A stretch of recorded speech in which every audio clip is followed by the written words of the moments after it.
This is Atomic Shinobi, and today I'm going to narrate third part of What If Kid Naruto and Gaara was secretly trained by Kakashi.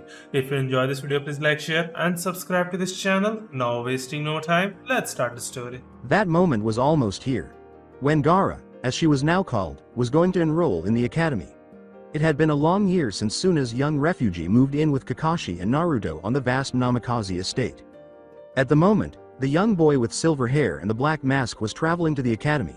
His hood was no longer necessary since they'd altered his appearance. Even so, he held onto it since his blonde brother had given it to him as a priceless gift. He seldom remembered most of the time that it was not his real face. He wasn't a boy with blue eyes and silver hair. There once had been a vivid maroon in his hair. He had once had teal raccoon eyes, but now he had lost both of those features. The only thing that remained on his forehead was the tattoo, which had been blood red but was now ebony black. You would think that living in a desert would have given him a tan, but no, he had never seen the sun during the day because he had stayed indoors most of the time. The boy was compelled to become nocturnal due to his fear of the Suna villagers. It hadn't been like that when I was living in Konoha. He spent all of his time outdoors with his whiskered savior. Under the fiery fire of the Fire Country's sun, the two practiced and sparred together. This is where the boy who was once known as Gaara changed into the new, recognizable tan face of Garakan Hitaki, in this area surrounded by trees. The news of a new Hitaki in the village shocked and astounded Kakashi Hitaki's fellow shinobi. Since no one had seen him show any interest in the village women, many had feared that his great bloodline would end with the young Jonin. The boy's unexpected arrival in Konohagakure's streets caught on fire, primarily due to a certain green beast who claimed to be attractive. Many people did not doubt the boy's ancestry because of his common Hitaki silver hair because the black mask covered all of his facial features except his eyes. Gaara suddenly found himself the center of attention in the village. Everybody was curious about him. The kind reception he got was a far cry from the treatment he had previously received from Suna's citizens. Nobody glared at him or gave him a shady glance. Nobody made fun of him or pushed him away. That particular treatment had been reserved for someone else, so no one offered it to him. His happy, fair-haired brother. Someone he considered to be on the highest pedestals. Gaara hated each and every one of them, despite knowing he was welcomed with open arms to the village. He could have counted on one hand how many people in the village he didn't despise. Naruto, of course, but also Kakashi, the third Hokage, Jiraiya, the elderly Tuchi and his daughter Iyame, Shikamaru, and Choji. He could not be bothered about the rest of the village. Naruto couldn't understand why he still loved it. But he had no reason to think any less of his brother. The blonde was just like that. Never one to hold a grudge for too long and always willing to forgive.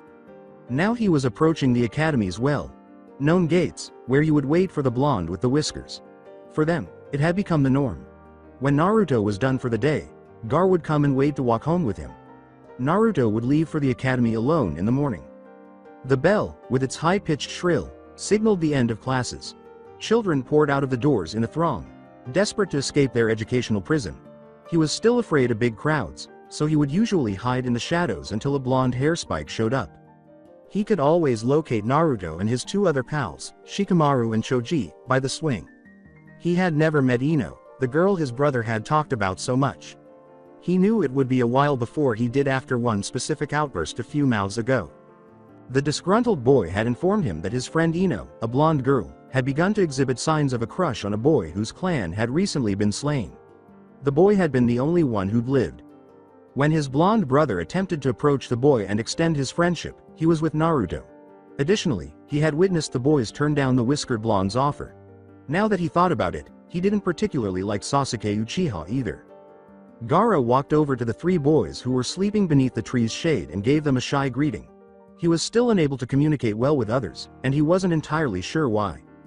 Naruto cheerfully chirped, "Hey there Gaara. How was your day?" as he swung on the ancient wooden swing. "It was fine, what about you?" Naruto started his long, exaggerated story with, "Oh man, it was awesome. You should have seen the prank I pulled on Iruka Sensei." His classmates corrected him on a few points. After Naruto finished his story, Shikamaru asked from his laid position on the grass, his liquid brown eyes fixed languidly on the floating white clouds overhead. "So Garakan, when do you start the academy? Didn't you just turn 6? Shikamaru asked. "Yes, I start once the new semester begins." Choji said, "You must be excited." While munching on his snack next to Nara, who was relaxing. Shikamaru complained to the boy with silver hair, don't be. It's way too much of a drag. I'd enjoy the time you got left, kid. Your freedom will soon be taken from you and it's way too troublesome. Naruto attempted to cheer up the aspiring academy student, saying, don't listen to him, Gar. Shikamaru's just a lazy bum. You'll like the academy, believe it. Especially since you actually like to read books and stuff like that. Gaara gave the blonde credit for his effort, nodding and getting a big smile in return, then taking a seat next to the swinging boy. Gaara asked the boy who was staring at clouds, if you think it's such a waste of time, then why are you training to be a ninja? Shikamaru yawned and replied, it runs in the family. Besides, it gets me out of hearing my mother nag at me all day. The boy with silver hair pressed, couldn't you get another job? His insatiable curiosity was winning out, but he had to know what motivated people to put their lives in danger for complete strangers. He glanced in the direction of the laughing blonde and knew why he did. The Nara with black hair was intrigued by the question. Though he could find another work, everything else appeared to be too dull. He had heard stories of incredible adventures from his father since he was a child, so it never occurred to him to be anything but a shinobi. Even though it was extremely troublesome, if he was being completely honest with himself, he couldn't imagine not going to battle alongside his closest friends. He wasn't exactly fond of dying either. Oh, I could, but where's the fun in that? I may seem lazy to you, but if it needed I'll risk my life for my friends, and that includes you bothersome squirt. Trapped, Gaara noticed a strange expression flash across the Nara's hazel eyes. Some wisdom lingered in those chocolate balls. Shikamaru was the most intelligent of his friends, according to what Naruto had told him. Now he realized that smart wasn't really the young boy's true nature. After a moment, Gar said, I understand. He then quickly became lost in his own crazy thoughts. The afternoon was spent in each other's company by the four boys. They watched the clouds turn a soft pink together as their conversations grew softer over time. Shikamaru complained as he and the Akamichi headed for his house. Man, it's time we went home, Choji. My mom's probably having a fit since it's so late. Later, Naruto. Naruto waved and watched the two walk away down the street, saying, see ya later, guys. As they headed in the same direction as their friends, being careful to maintain a safe distance in order to avoid being discovered, the blonde said, it's about time we went home too, Gar. They had been indoctrinated into the value of hiding their residence. As they reached the estate's entrance, Kakashi followed them, his gaze fixed on the battered orange book he was holding.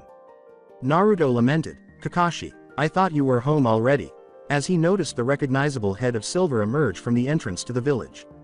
The Jonin said, continuing to stare at the page he was on, no, I've been busy. I'm just now getting back. Why?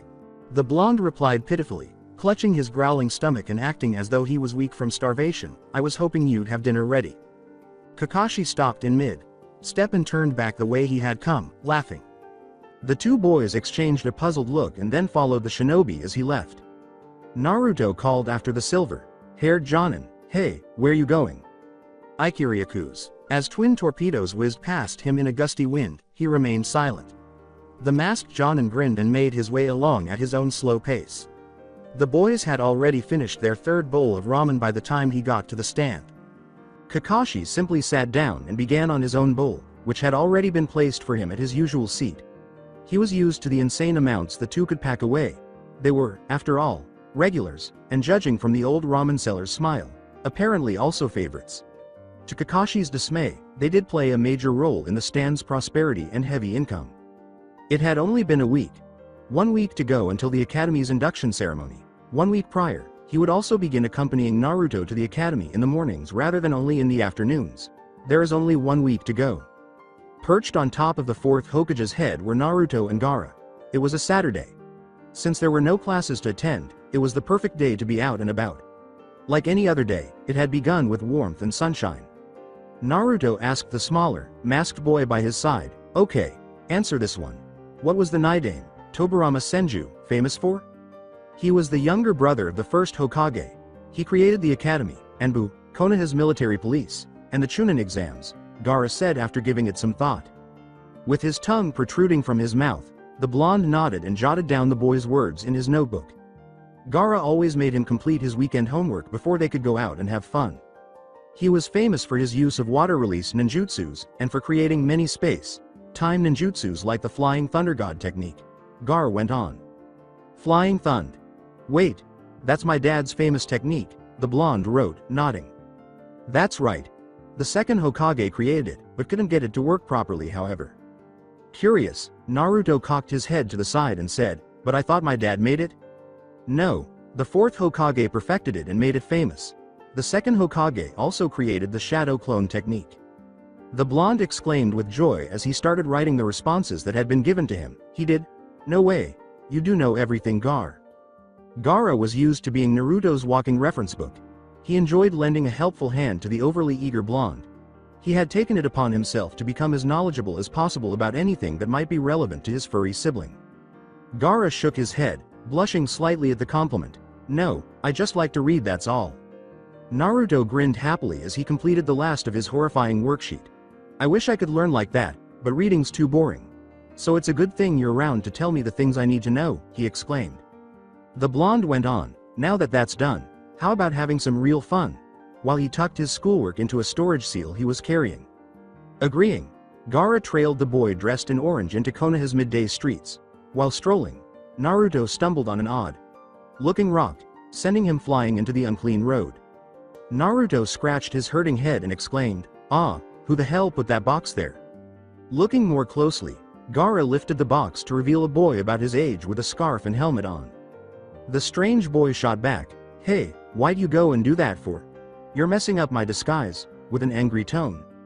Alarmed by the sudden animosity, Gaara cowered behind Naruto and carefully observed the new boy. Recognizing the shyness of the silver-haired boy, Naruto cast a scowl at the smaller child. "You shouldn't be hiding under a box in the middle of the street, kid." The boy in the helmet turned to face the blonde and growled back, "What's it to you?" before hastily leaving the two stunned by the harshness of his tone. Naruto sighed and forced Gaara to emerge from behind him. With his earlier mood somewhat soured, the blonde decided it would be a good idea to pay the Hokage a visit. "Hey Gaara, how about we go ask the old man when brother's getting back? Sound good?" Gaara grabbed hold of the older boy's hand and nodded. The only two people he truly liked were Naruto and Kakashi. His brothers were the only people he really trusted out of a small group. The journey to the tower was uneventful and swift.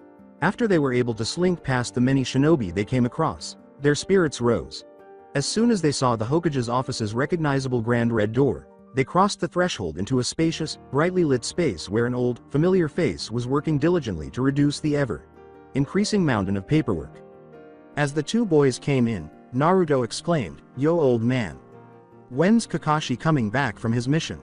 Glancing up, Hiruzen gave them a warm smile and motioned for them to come closer, which they dutifully did before shutting the door.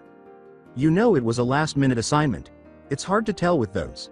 Though I'm certain they'll be here before the week is up." Naruto asked, his chin itching, where he'd go again. Hiruzen took a deep drag from his smoking pipe and considered whether or not to give a straight answer. He went with the former. His squad was sent to give aid to the village of the Kiri after they were attacked by one of their own clans. Gaara was immediately intrigued, even though she had not been given any details beforehand. Naruto asked incredulously, "You mean their own shinobi turned against them?" Sarutobi nodded solemnly, appearing to grow older as he considered the massacre that had befallen the Kagaya clan. They were driven to their own extinction by pure insanity. For the first time since he arrived at the office, Gaara asked, "Why?" The Hokage's forehead furrows grew even more pronounced. It was madness that drove them. They were a brutal clan who had thrived on their own strength. No one really knows what caused them to attack, however. "I just hope that at least one survives this tragedy." Naruto said, "How come, old man? They sound like really bad people," as he took a seat on the sofa. One must look underneath Naruto. This clan possessed a very rare and powerful Kekkei Genkai. It would be such a shame for it to not live on. Gaara asked, "What was the Kekkei Genkai?" The Kagaya clan had the ability to control their bones, shape it, create it, and even strengthen it. It was amazing to watch them fight. The most powerful of them could even form shields of their very bones to cover every part of their body. It was incredible. With excitement pulsing through his blue eyes, Naruto exclaimed, "Hey, that does sound cool." Gaara asked, "If one lives, where will they go?" The Hokage was taken aback by his inquiries, as he had no idea that Suna's young refugee had such a keen intellect. "A very good question, young one. In the Mist Village, They will not be welcomed further and more than likely be killed instantly. Other shinobi villages will not be able to give them shelter for fear of politics repercussions. It would seem that the life of a rogue will befall whoever remains of the Kaguya. The Hokage grumbled. Although the Mist Village had suffered horrific losses, a sizable part of their shinobi forces remained in action. Konoha had nevertheless dispatched a squad to help however they could. Political movements are illogical. Genma grumbled to his silver-haired companion, I really don't like all this doom and gloom this place has going on. It's creepy. Kakashi gently made fun of the Senbon welder, saying, don't tell me you're scared, Genma. The brown-haired Jonin shook his head at the idea and turned his gaze up to the blazing pyre, mocking it. A mass grave rose above the structures in the center of the destroyed village. The enormous heap of burning bodies was lying there. The Kaguya clan members' bodies were being reduced to ash, the end of their ultimate punishment. Kakashi was reading from the most recent Icha Icha series book. He had been joined by Genma, another Jonin, and two Chunin whose names he had not even bothered to find out. There were benefits to having Jiraiya stay at the estate whenever he visited the area. The Konoha relief squad watched from the treetops behind the village as the Mist Shinobi dealt with the disfigured corpses. There was not a single Kaguya left alive. A tiny, disgruntled-looking blur with shades of brown and blue materialized at the silver-haired shinobi's side. The retired Anbu was quickly alerted by his severe look. What is the matter, Pakun? The pug responded with a slight pant. You're not going to like this, Kakashi, but I picked up the scent of Orochimaru nearby. Also another scent similar to one that belongs to that clan that's being fried up over there. One of them is still alive, and from what I can tell from some tracks that I found, it's a child. His one visible eye widened in surprise. He started explaining the unexpected development to his team right away. Genma shot back angrily, his hands aching for a fight at his sides. So we go after him or what? He asked. With Pakun leading the way and his 3 squad members pursuing quickly, Kakashi gave the order, we will follow the scent trail and find out what that bastard's up to, but will not engage unless absolutely necessary. The rescue squad, which had now switched to a pursuit, had covered a considerable distance before the snake Sanin's scent disappeared. Fortunately, Kakashi was able to locate the boy by scent, so he called for help. If at all possible, the Hokage had asked them to figure out a way to spare at least one Kaguya from the death penalty. It appears as though they might just be able to. From behind the Hokage's desk, the sun had begun to take on a burnt orange hue. The Hokage was going to get up from his desk to lead the two to the door when several shuriken were thrown in his direction. It's starting to get late, boys. Hurry home and don't worry about that brother of yours, he'll be back before you know it. The Hokage let out a gentle sigh and brought the projectiles to a practiced halt. You're mine now, old man, came from a door that neither of the boys had realized had been opened before. A strangely familiar figure raced across the wooden surface, but at the last second, he tripped over the end of his excessively large scarf, sending the young boy tumbling towards the harsh wood floor. Ow, who tripped me? The boy exclaimed as he stood up, his cry muffled. As the boy approached Naruto and raised an accusing finger in his direction, both Naruto and Gaara stared in shock.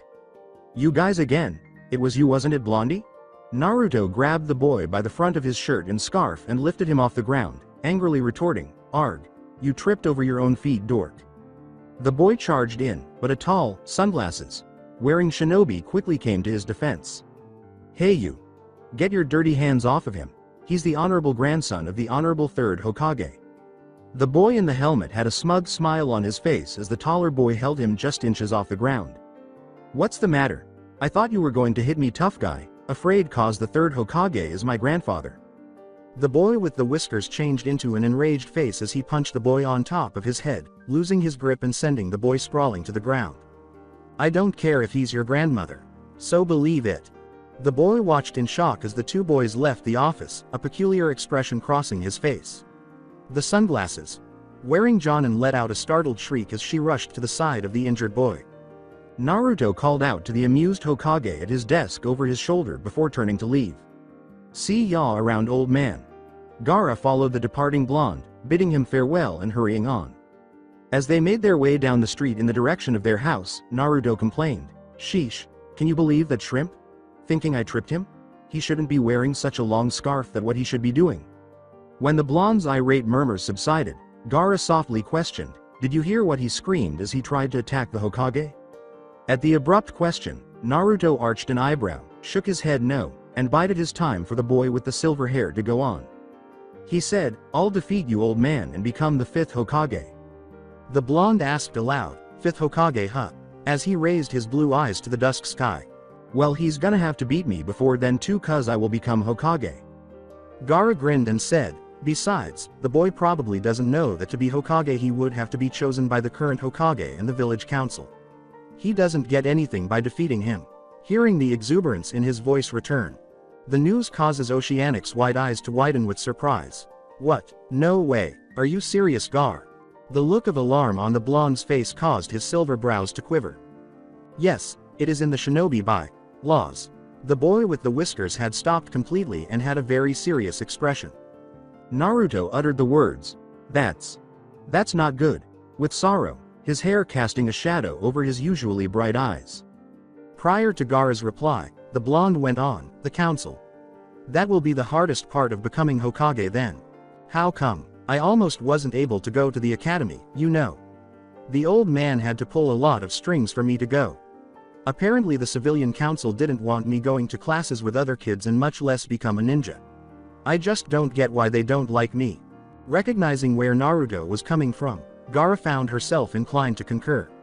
He required the shinobi and civilian council's approval. Another obstacle to realizing his dream would be if even one of the parties said no. As they continued on their way home, Gaara considered the circumstances.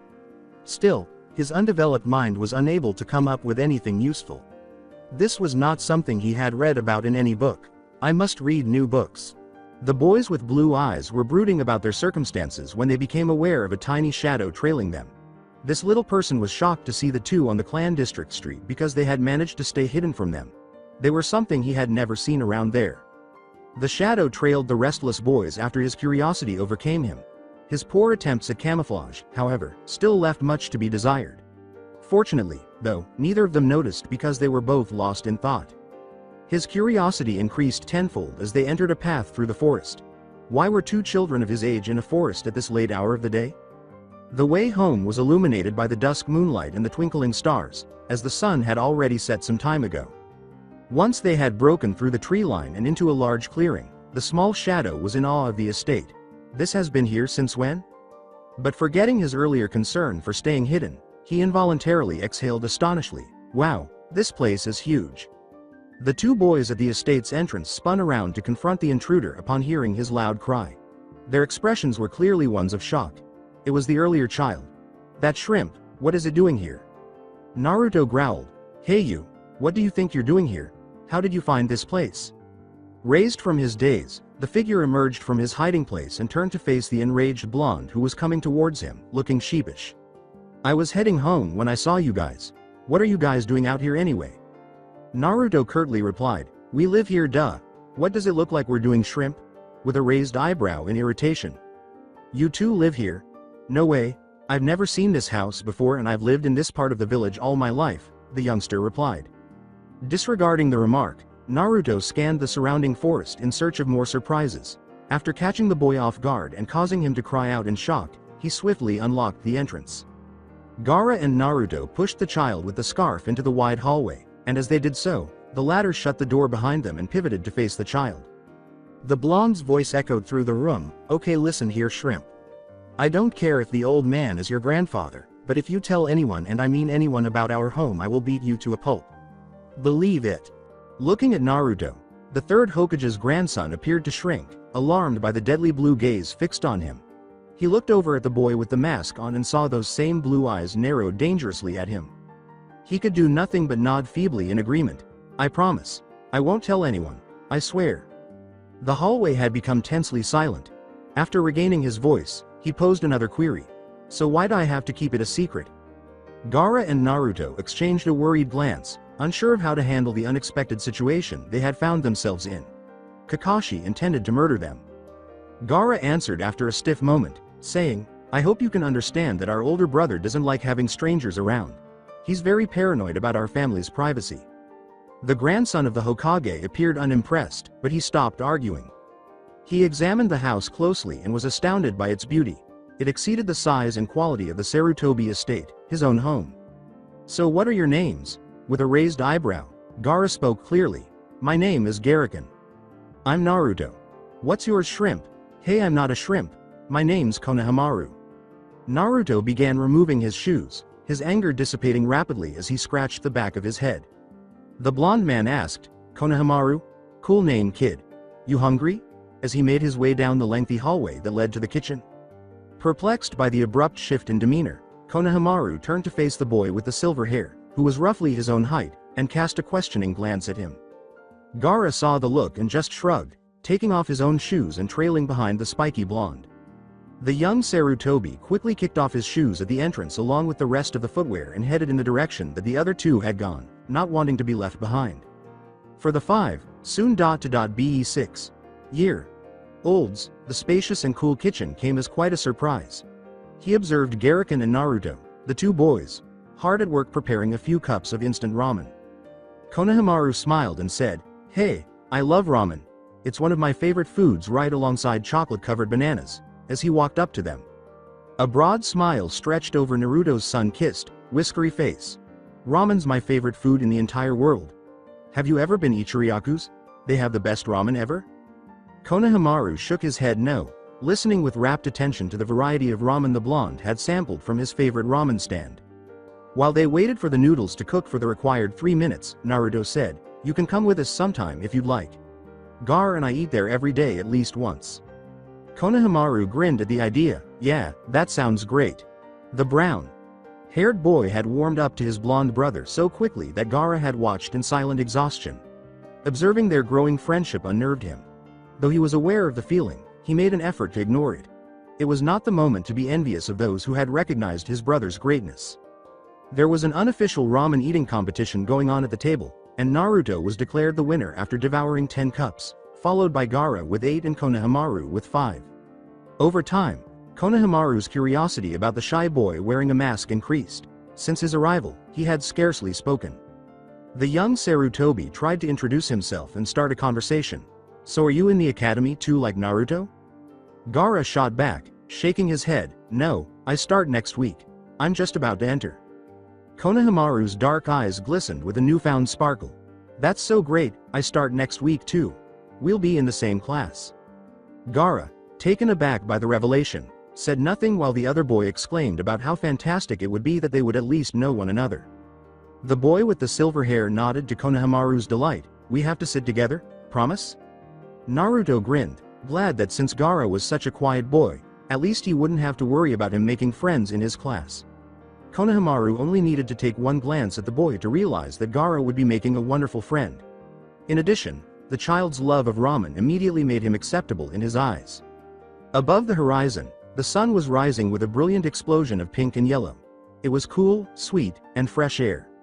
The group of 4 Konoha shinobi stood encircled by ponds and streams of frigid water. However, the early light showed no boy. After they had paused for a brief rest, Genma spoke to the silver-haired leader, Kakashi. We've been at this all night. How far away could this kid have gotten? I'm sure he's injured.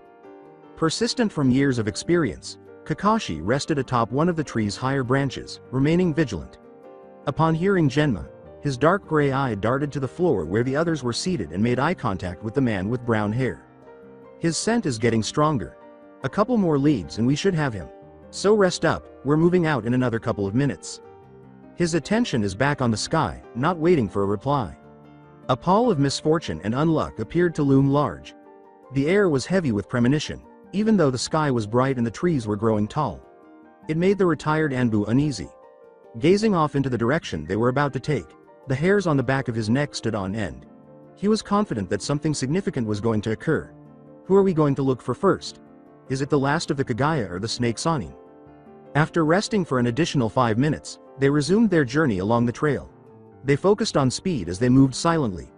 Kakashi managed to keep the team moving quickly, and the leads gradually vanished. He was overcome with a feeling of urgency. He had to get to the boy fast. The man with the glasses said, pushing them further up the bridge of his nose, They are still in pursuit, Lord Orochimaru. The long-haired man made a disgruntled noise as he observed the city burn the bodies of their attackers from a cliff. He had gone back until he was separated from Konoha's trackers. To his chagrin, he sent one of the best shinobi the village had to offer. It was just like his old teacher to send help to a village. Hitaki Kakashi. This will delay our plans. I'll have to hurry and procure the boy before those Konoha trash stubble on him. Actually, sir. They are no longer searching for you. It's the boy they're after. The Sannin hissed in fury. What? Kabuto kept telling the irate man. At the distance we are currently at, they will reach him long before we do. With a snarl, the pale, snake-eyed Sannin let go. Well, Kabuto, what do you suggest be done then? The man with silver hair paused for a moment before continuing. It would be wise to retreat back to our base. We are in no position to try and take him by force. I still remain undercover in the village. Since they will more than likely take the boy back to the village, we can then take him from there. The young man spoke, and the Sannin appeared to take his word. What if the boy resists coming with us? Kabuto calmly answered, glancing even at the fabled Sannin. We will have to deal with that when we get there, then won't we? The snake-eyed man grinned slyly, nodded, and returned his attention to the vibrant colors that blazed in the village beneath them. Go then, Kabuto. I want you in Konoha before the Hitaki arrives. All that remained of the younger man was the sound of the wind rustling. Soon, Sarutobi. Soon we shall see who the stronger one is. I hope you are prepared for what will come, dear sensei. A gloved hand lifted, stopping everything behind him. They had succeeded. At last, they located the boy. As he leapt down from the tree and approached the white-haired boy, Kakashi said, Genma, you and the others surround the bank of the river, but stay hidden. The kid is resting. I'll approach and try to convince him to come willingly. His movements were noiseless. The young lad was dozing off beneath a pine tree. He was staring at a white flower by his side with sad eyes. His clothes were stained, soiled, and covered in blood. There were dried blood specks in his white hair. In the center of his brow were 2 red dots that represent his Kagaya ancestry. You know, if you don't get those wounds looked after, you'll get very sick. The young boy was startled when he heard Kakashi's voice. When the man with silver hair approached, fearful eyes widened. His tiny frame was tense, poised to pull back. He gestured to his headband, which covered his injured eye, saying, Hey now, I'm not going to hurt you. I'm from Konoha, see. Kakashi quickly added his little white lie to help the boy let down his guard. Just passing by, and I saw that you were injured. I have some medical supplies with me if you'd let me heal you. Fortunately for him, it did, and the little kid with the green eyes began to approach him gradually. When he got close enough, Kakashi knelt down to the young boy's eye level and began using a medical ninjutsu he had learned over the years to aid in the boy's body's natural healing process. What are you doing? Kakashi looked up at the curious boy, gave him a smile, and gave an explanation. It is a medical jutsu I learned from some medic ninja from my village. It really helps speed up the body's recovery. Feels better already, doesn't it? The boy nodded and watched the Jonin bandage his cuts, fascinated in silence. Feeling his soft hands was startling. He had never received such kindness from anyone. His light green eyes welled up with tears. The sense of being cared for was too great. Even though Kakashi saw the tears that fell onto the new bandages, he remained silent until his mission was completed. He glanced over at the boy and noticed that his eyes were glazed over, filled with a void he was all too acquainted with. This boy was no stranger to death. Kakashi murmured to the distressed-looking child, the toughest part is yet to come, but you've done very well. Not many can say they've attacked a shinobi village and lived to tell the tale. Green eyes go wide with dismay. Are those tears for what has become of your clan or because of what you've done? Kakashi asked. There was a steely edge to his eye that made the white-haired boy look away. There was a part of him that wanted to say nothing, but he was too weak and gave in to the shinobi's prodding. Neither. I was ordered by my clan's patriarch to kill all that stood in my way. I do not like killing, but it's all I know. I cry because you're the first person to ever be kind to me. Thank you. The boy whispered something that Kakashi could hardly hear. However, the words he heard made him sad. He only had to take one glance at the child to realize that his life had been brutal and incredibly difficult. The Jonin grinned and gave the boy's white hair a gentle ruffle out of habit. It's nothing. You've had a very hard life, I can tell. Yet, I can see you've got a very strong will to still retain your humanity. Many in your position would have ultimately become insane, and yet here you are. So you got a name, kid. Leaning in to feel the shinobi's touch, the boy relished the sensation. The white-haired child looked at the one-eyed man with adoring eyes, and a smile spread across his face. My name is Kimimaro. Who are you? The silver-headed man said, Kakashi Hitaki. It's very nice to meet you, Kimimaro. How old are you? 10. 10. Huh? Do you have somewhere you have to be now? He had a mental image of his deceased family members, his slender jaw tensed. No, I have no home now. Kakashi thoughtfully tugged at his mask-covered chin. No home. Well then, how about coming to live with little old me? Tears sparkled in eyes full of appreciation. Kimimaro moved forward, giving the hunched stranger in front of him a bear hug. As he allowed the boy to cry on him, Kakashi quietly laughed and said, I take that as a yes then. Really, he shouldn't have offered, but he wasn't going to abandon a 10-year-old to live on his own and probably die. Kimimaro nodded, a brilliant smile on his face, wiping the last of his tears and releasing the undisturbed Jonin at last. Kakashi signaled to his team to come forward silently, raising himself to his full 6'3" height. Genma emerged from the shadows along with the two Chunin. The little boy received a small smile from the Senbon welder, who had listened to the entire exchange. The bandana wearing Jonin asked, laughing a little, Kakashi, there you are. We've been looking for you. Who's your friend? Over his mouth. Thanking his friend for the lead, Kakashi pointed to the boy with white hair who had run for cover behind his long legs when the other men showed up. This is Kimimaro. He's going to be coming with us back to Konoha. Although Genma gave a sympathetic nod, she chose to point out something the silver-haired man had overlooked. That's great and all, Kakashi, but what about our mission in Kiri? Oh right. Well, I'll head back by myself and you guys can finish up in Kiri, if that's alright with you? Kakashi said, scratching the back of his head sheepishly. With little resistance, Genma waved off as he and the other two Chunin walked away. Fine, not like we'll be doing much anyway. Returning his attention to the boy, Kakashi sighed lightly at the thought of hearing another of the Hokage's tirades. Since Naruto wasn't present to sway his rash choice, he was unable to place the blame on him this time. I'm really starting to get a kick out of that boy, Kakashi thought, a little irritated. Kakashi asked, pointing to the bandaged arm, how's your arm? It's fine, sir. Good, it's time we get out here. It's not safe to be in Kiri lands right now for you. The faster we get to Fire Country the better. The Kagaya could still move quickly, which relieved Kakashi. He did, however, keep them moving at a reasonable pace and let the boy rest when he became tired. 2 days had passed since they left Konoha when Kakashi heard the distinct sounds of fighting. The boy with white hair was stopped by him, and he told him to stay hidden while he looked ahead for any indications of trouble.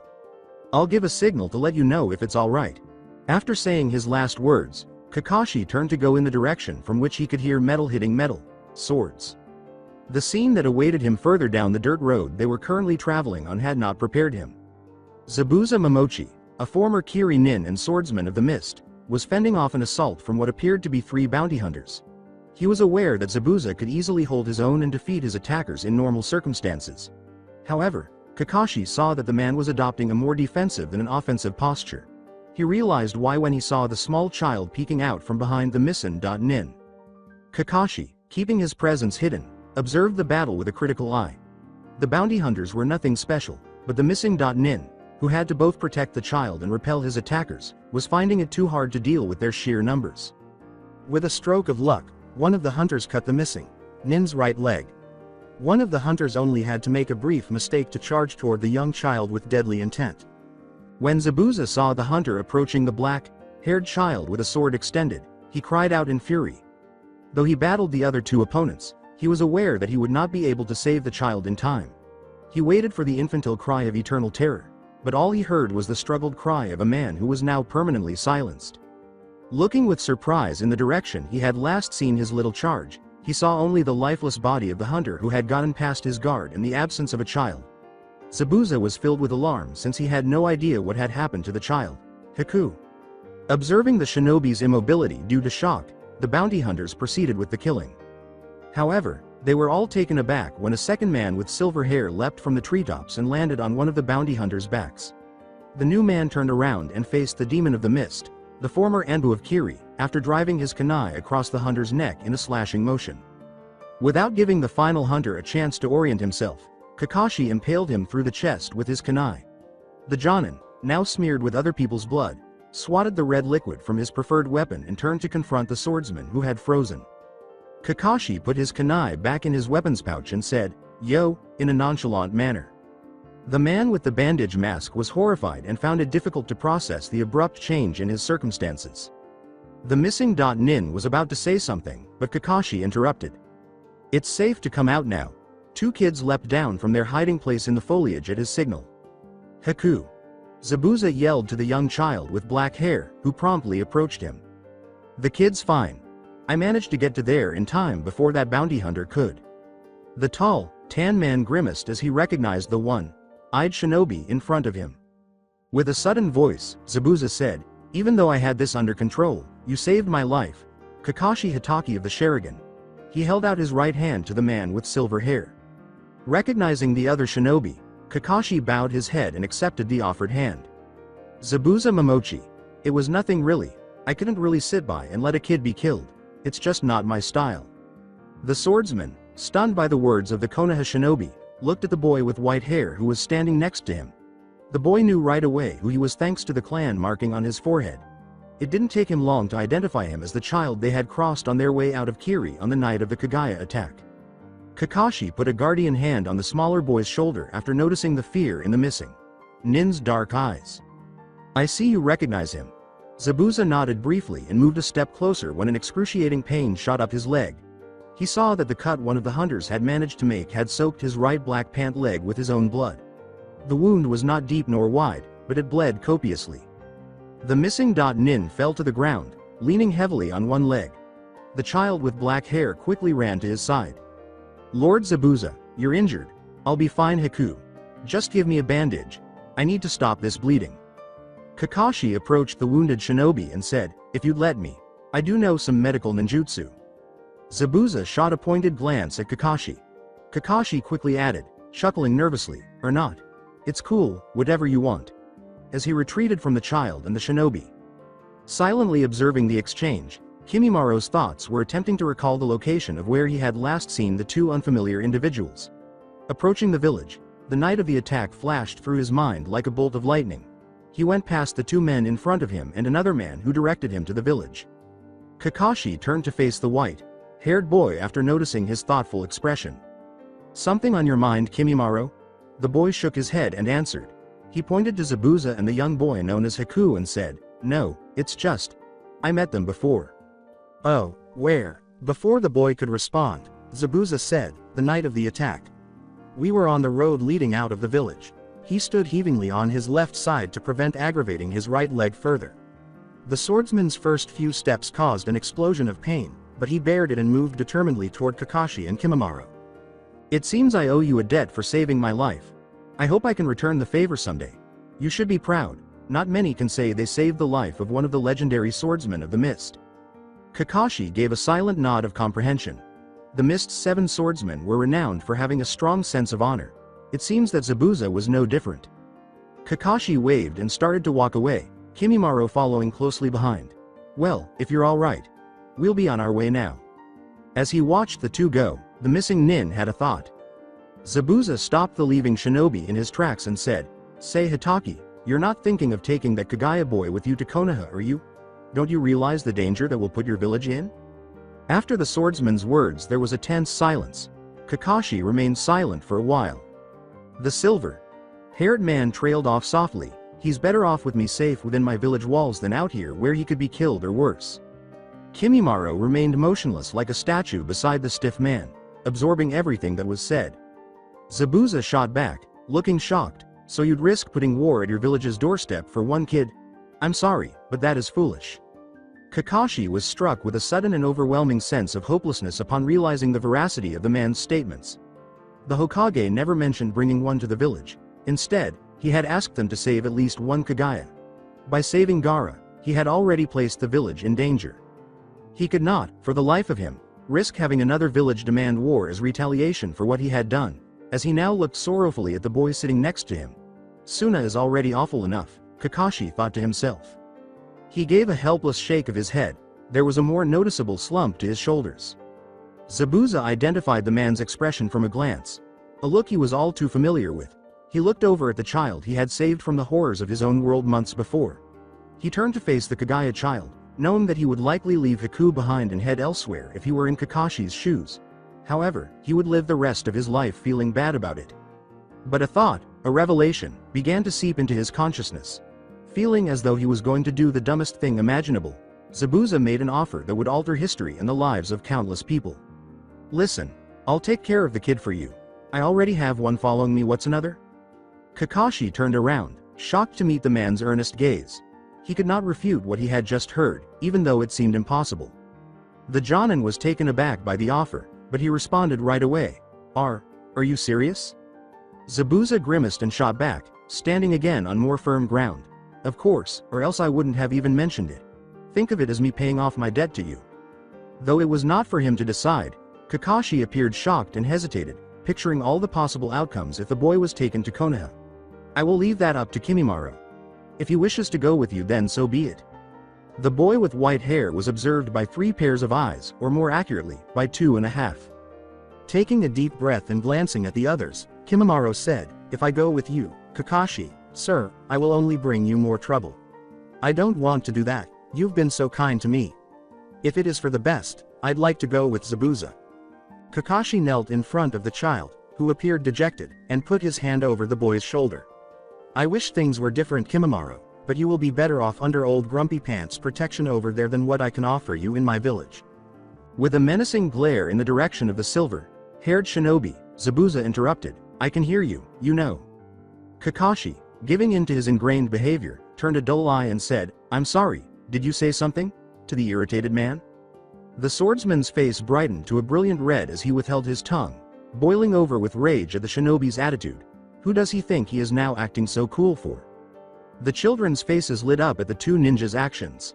Kakashi laughed at the missing nin's response and returned his attention to the boy in front of him. Suddenly it occurred to him to give the child a farewell gift. I have a spare Icha book, but I can't give it to him. No, he's not old enough. Kakashi thought about this until he thought of an appropriate object. Kakashi released the boy and began removing the knot holding his headband together by reaching behind his head.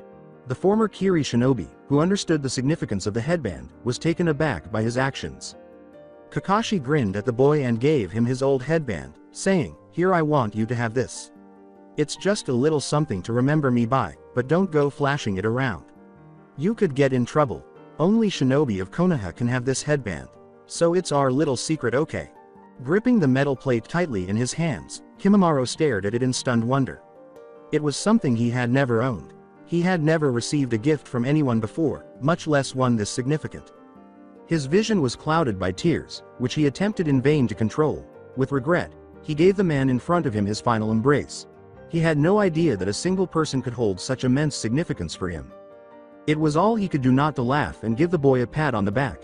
He was already beginning to grow fond of the child. He had to strain to hear the child whispering something to him, even though his ears were very sensitive. You won't forget me, will you?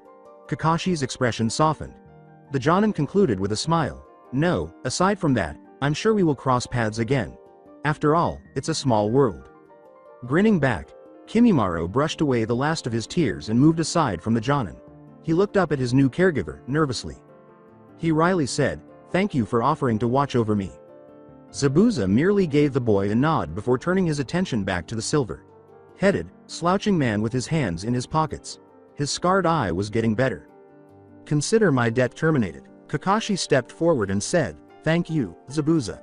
I appreciate this. As a token of my appreciation, I want you to have something I hold dearly to my heart. The confused man was handed an orange-covered book, which he eyed expectantly. Zabuza took it and asked, A book? With an eye smile, Kakashi said, Yes, I have several copies of that edition so you can have it. With a final farewell, the swordsman bowed his head and turned to face his 2 new charges. After gathering what little they had, Zabuza and Hiku put their packs on and headed in the direction of Konoha. He was waving to Kimimaro when the 3 vanished from his view. Kakashi stood thoughtfully on that dirt path. Was it the right decision for me to release him along with the demon of the mist? After a few minutes, he began to feel silly just standing there and doing nothing. Kakashi threw back his shoulders and continued heading toward Konoha. There was just 1 day left and still no sign of that familiar silver head. Standing before the village gate with Gaara by his side, Naruto bellowed with righteous fury, He better get here in time or else I'm pounding him. They had begun to guard the gate 2 days prior in case their elder brother, who had not yet returned from his mission, showed up. Trying to calm the blonde boy, Gaara said softly, It is fine if he is not there, Naruto. He wasn't there for your induction ceremony. He has to at least be there for your first day at the academy. Gaara sighed and went back to keeping an eye on Kakashi's gate entrance. Naruto was unstoppable once he set his mind to something. The two had been so preoccupied with their work that they had failed to notice a certain boy approaching. Konohamaru exclaimed, "Hey guys, what you doing?" to the couple. Without looking back at him, Naruto answered, "We're staking out for our brother." "Oh cool, can I join?" After Konohamaru knelt beside the boys, they nodded. The civilians passing by could see the three scouting from the top of a nearby rooftop, and they were looking up at them with a curious expression. There was complete silence for 5 minutes. The young Sarutobi said, "Man, this is boring. Can we do something else?" Naruto lectured, narrowing his blue eyes at the village gate determinate, "No, a ninja has to be patient." Another 15 minutes went by. "Arg, I can't take this anymore." Gaara shook his head in disappointment and sighed once more. The silver-haired boy scolded the irritated blonde, "Naruto, didn't you say a ninja had to be patient?" Naruto got up and began to leave after pouting. The smaller boys followed the blonde, used to his antics. The boy with whiskers cried out, putting his hands over his head in frustration, "I need to do something. I'm bored out of my mind right now." As the boys strolled through the congested streets of Konoha, Konohamaru asked, "You want to play a game of ninja?" The thought immediately made his eyes sparkle. Naruto said, "Sure, how about we play in the forest near the estate?" Konohamaru and Gaara concurred, and the group set out. They played for a long while until the afternoon, when they had to give up because one of the blonde boys was getting hungry. Emerging from his aerial ambush position, Naruto called out, "Hey guys, I'm starving. Let's go get some ramen? We can finish playing later." He landed in a small clearing in the woods. Eager for some food, the young Sarutobi emerged from his hiding place. The two waited for their friend with the silver hair to emerge, but after a few minutes, Gaara was nowhere to be seen. As they began looking for the boy with the silver hair, Naruto asked Konohamaru, "Where do you think Gaara is?" There was still no sign of Gaara, hidden behind bushes and perched atop tree branches. Naruto was beginning to lose his cool, thinking his younger brother had suffered even more. "It's my job to take care of him. If Kakashi is hurt, or if I never find him, what will I say to him?" He heard the faintest of whines coming from farther into the foresta, an area they were not allowed to enter because it was outside the village perimeter, just as he was about to go report Gaara's disappearance to the Hokage. As Konohamaru's gaze met his, they both became aware that Gaara might be nearby. The two boys didn't hesitate for another second before running off in the direction where the whining was coming from, becoming twin blurs of orange and blue. The sound grew more and more like the cry of an animal the closer they got. In a state of frenzy, Naruto pushed himself to the brink while racing to locate his brother, trailing Konohamaru by only a few feet. The sound vanished as soon as it could be heard, returning the forest to silence. Enraged, Naruto dispatched 4 clones ahead to survey the surroundings. It was very evident from Kakashi that one should never enter a potentially dangerous area half-cocked. Who knew what kind of surprises lay ahead? Even though Naruto was regarded as the village's most troublesome person, he understood when to stop. The only area the Hokage had not yet covered was the one from which they had established the rule not to cross. The area where the suspicious noises were coming from. Several black scavenger birds flew in a circle in the distance, and the sudden cawing of the birds overhead caused Oceanic eyes to widen in fear. He recalled the lessons his elder brother had taught him about monitoring and assessing his environment while on a mission. Naruto became alert, approaching his current task as a mission. The blonde realized, recalling one of the many lessons Kakashi had taught him, those are a mixture of vultures and crows. Something must have caught their attention. Only one sort of thing could do that: dead meat. Naruto became even more agitated as he anxiously awaited the arrival of one of his clones. Thankfully, the memory of where he had found the rotting meat appeared. The blonde ran to the spot where the birds were gathering, following the path the clone had taken earlier. Across the grass, a large brown dog was covered in blood. Naruto, curious but not wanting to stay near the lifeless body for too long, left the furry corpse and trailed after one of his clones. Thank goodness it wasn't Gaara. Poor wolf. I wonder what happened to it.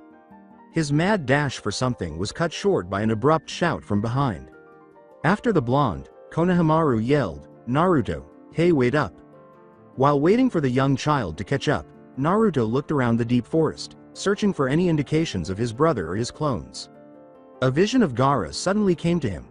Naruto gestured for his brown-haired companion to follow him, clearly relieved to have finally located the lost silver head. His long, lost younger brother was several feet away, at the entrance to a small shelter that resembled a cave. Naruto yelled at the younger boy, "Gar! What the hell, man? I've been looking like crazy for you." Gaara lowered his eyes, ashamed of himself for causing his brother such pain. "I'm sorry. I heard this noise and I followed after it." The blonde saw the regret in the boy's dejected face and sighed. Naruto tried to look through the dark hole and said, "Yeah, just don't run off like that. So what did y'all find?" Gaara, relieved that he was pardoned, motioned for them to descend. Gaara reached down into the dark abyss once they were seated close to the entrance of the small den. As Gaara's tan hand vanished into the shadows, Naruto became alarmed and a little doubtful. Subsequently, the boy with silver hair withdrew his hand gradually, revealing a tiny, wriggling mass of light brown fur in his palm. A canine. It was Gaara's little cries that had drawn her attention. Naruto realized that the cries he was hearing from inside the den were the same ones he had heard earlier. Konohamaru thought out loud as he plucked the small puppy from Gaara's hand. "Hey, these don't like dogs, guys." Reaching inside once more, Gaara brought out a pup that was bigger than the first one but had completely black fur. Naruto picked up the puppy from Gaara's grasp and held it in his arms, covering it in dirt. The puppy's jaw bore no resemblance to either Kiba's dog, Akamaru, or Kakashi's Ninken. These didn't look like your typical dogs, and the young Sarutobi was right. Naruto added, trying to remove dirt from the black furred puppy's face with his orange shirt. "Yeah, they look more like wolves." Gaara heard the two chatting, but her main concern was rescuing the rest of the pups from the dark den. After grabbing the first two pups, he had grabbed two more, but these two little bodies had been cold and stiff. Only two of them had survived. After gently placing those pups on the grass, Gaara reached inside again and heard one last pup cry. The last surviving pup had rich, dark russet fur, but the dirt and grime the little one was covered in greatly dulled the color. The dead puppies that lay next to the Gaara, motionless and pale from the grip of death, were seen by Naruto and Konohamaru. Their dejected expressions had vanished as soon as they saw the adorable puppy wriggling in Gaara's innocent grasp. There was still one alive. It was a good thing that 3 of the 5 survived. Konohamaru placed his puppy down next to the ones that Naruto and Gaara had held and said, "So what are we gonna do with them?" Naruto watched the pup he now considered his own wriggling blindly for his mother and said, "Well, I'm pretty sure that their mom was that dead dog we saw over there. So I guess we can take care of them. I'll take good care of you, little guy. You don't have a mom anymore." Gaara added, confusing the other two with his statement, "I think they're half-breeds." Out loud, Konohamaru asked, "What do you mean?" The silver-haired boy pointed to the whining pups and said, "Their mom is a dog, but these look more like wolves. They must be half dog and half wolf." Gaara explained, lighting their faces with understanding. Taking care of a dog was one thing, looking after wolves was another. Naruto sighed as he carefully picked up his black-haired puppy and held him close to his chest. The other boys followed his lead and reached for their pups as well. "We better get back. It's getting dark and I'm starving." Silently, they pursued the blonde back through the forest and, amazingly, found their way to the section of the forest where they had been playing prior to the entire ordeal. Naruto and Gaara made their way to the estate, now that they had 3 more mouths to feed. As they held the tiny, warm balls of fur in their arms, they realized they had no idea how to care for puppies who had not even opened their eyes. Hopefully Kakashi had returned. "Good to see you are all well. I assume the mission was a success then?" "Yes, it was Hokage, sir. Piece of cake." The silver-haired man's upbeat reply left his companions with multiple tick marks on their foreheads. The Jonin wearing the bandana, who was standing at the leader's side, was especially irritated that he was not allowed to reply. As he watched the other 3 members of the squad leave the office, the Hokage gave his shinobi the order, "As always, a perfect mission, Kakashi. The rest of you are free to collect your hard-earned pay and get a good night's rest. Except for you, Kakashi, there are a few matters I'd like to address." The warm eyes of the Hokage turned bitter cold when there was only the slouching shinobi left. "Tell me the truth, Kakashi. What remains of the Kagaya clan?" Kakashi met the older shinobi's penetrating gaze, his gray eyes showing nothing. "Only one survives. A boy, no older than 10. Sarutobi was thoughtfully chewing over the new information, nodding absently. "Where is the boy?" Kakashi waited a moment, thinking carefully about how best to reply, before speaking. "He is a rogue, sir. He has no further ties to the mist." "A rogue? I feared this will be the outcome. Do you have any idea where the boy is now?" None, sir. He had taken care to conceal his knowledge of Kimimaro's whereabouts even though he knew who she was with. He would not, therefore, mislead his superior when asked where he was. Sarutobi asked, scrutinizing the tall shinobi in front of him with narrowed eyes, "How did you find out about him?" "One of my dogs picked up the scent and we followed it to the boy. However, we also picked up Orochimaru's scent. I thought it best to follow the missing Sanin's trail. It disappeared after a couple of miles and well only the boys remained, so we continued towards him. Eventually we found him, but after an altercation with a missing nin from the mist, the boy left with him." Kakashi finally clarified. "What missing nin?" "Zabuza Momochi, the demon of the mist." The older Hokage's furrowed brow displayed a shocked look. "The demon of the mist," he softly uttered in astonishment. Kakashi repeated, "Yes, sir." His physique was rigid, prepared for the severe reprimand he was about to receive. "It is probably for the best the boy is with him. If you had brought him to the village I would have had to turn him over to Kiri. At least in this way the child will not have to pay for his clan's crimes with his own blood. The life of rogue is not an easy one, but it is better than death for one so young." The weary commander let out a long sigh and looked out his windows, which overlooked the village he had vowed to give his life to defend. Hiruzen's dark eyes twinkled with mirth at seeing the usually stoic young man sheepishly nod his head. "You've done well, Kakashi. Go get some rest if you can. Those boys of yours have been waiting your return anxiously." "Ah. Yes, those two. Well then, I suppose I should be going. Good day, sir." When the office door firmly closed behind him, his fellow Jonin went up to the man with the silver hair. Genma stood before the slightly taller man and demanded, "All right, explain yourself, Hataki. What happened to the kid? I don't buy the whole he disarmed you and ran. I want the truth." Kakashi sighed and nodded, explaining to the Senbon welding man what he had explained to the Hokage. The whole truth was never going to be known by anyone. The best lies, though, were the ones that were combined with partial truths or the truth. After hearing Kakashi's explanation, Genma finally asked, "So the kid left with one of those mist swordsmen?" "Yes, that's right." The man asked again, his eyebrow raised suspiciously, "Why'd you lie to us then when we met up just a mile before reaching Konoha? If it had been just the two of us on the mission I would have said the truth, but we had a pair of Chunin I knew nothing about. Security reasons. I can understand that, but next time don't go taking all the credit. We actually had to help those mist bastards once we got back. Do you know how much dead corpses weigh after it rains? A hell of a lot more than regular dead bodies. My back's been killing me ever since. So you owe me, Hataki." Genma grumbled as he touched his injured shoulder to demonstrate his point. Yes. I'll buy you a drink. Heaven knows I need one right now." The bandana wearing shinobi grinned and nodded, satisfied, as the two headed to the neighborhood bar. A cold one was what they both sorely needed. Kakashi was more aware of what was coming up. He was going to die because of those children. As the boys watched the puppies sleep on an old, blue blanket Naruto had discovered in one of the estate's rooms, Konohamaru inquired, "What are we going to name them?" Naruto suggested to his friends, "Mine's the black-colored one. How about ramen?" with enthusiasm. Konohamaru disagreed, and Gaara gave a mirror shake of her head. While it was a great food, the name, ramen, was awful for a pet. The blonde complained, "But I really like the name ramen. Well, he has dark fur. Kinda reminds me of a shadow." In response, the youngest of the three said, "Hey, I know. Why don't you name him Cage?" Naruto considered it, a contemplative expression on his facial hair, but it seemed to be missing something. "I don't know, it sounds kinda plain, don't you think?" Gaara noticed how peaceful and quiet the darkest puppy was as the two argued over the suggested name, similar to a real shadow. The boy with silver hair pondered aloud, "Kagemaru. A pure shadow." The other two who heard him stopped fighting when he spoke. The blonde exclaimed, "That's an awesome name. Great job, Gar. It sounds badass," and ruffled the slightly smaller boy's silver hair, making him blush. But he was grateful that his mask prevented it from being seen.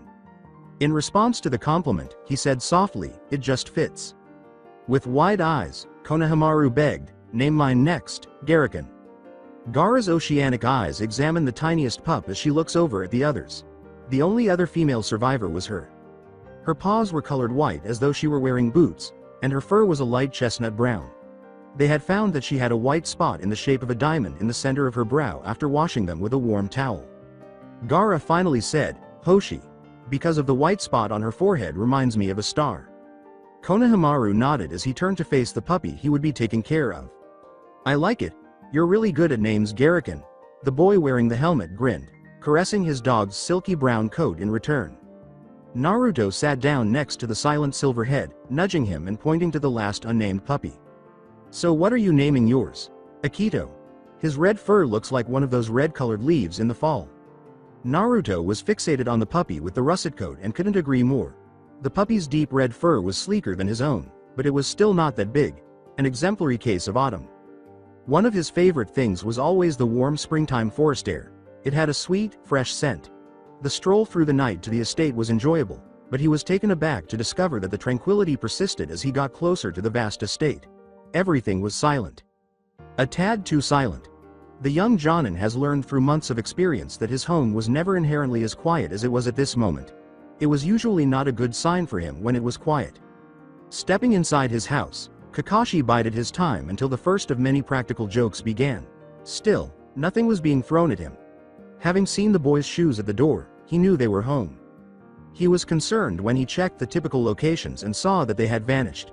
The kitchen was spotless. There was nobody in the living room. In the upper levels, he did not hear them moving. It seems to Kakashi that the pair must be in the den. He heard the distinct sounds of dog whines as he drew closer to the room. That is strange. None of the Ninken were left with them by me.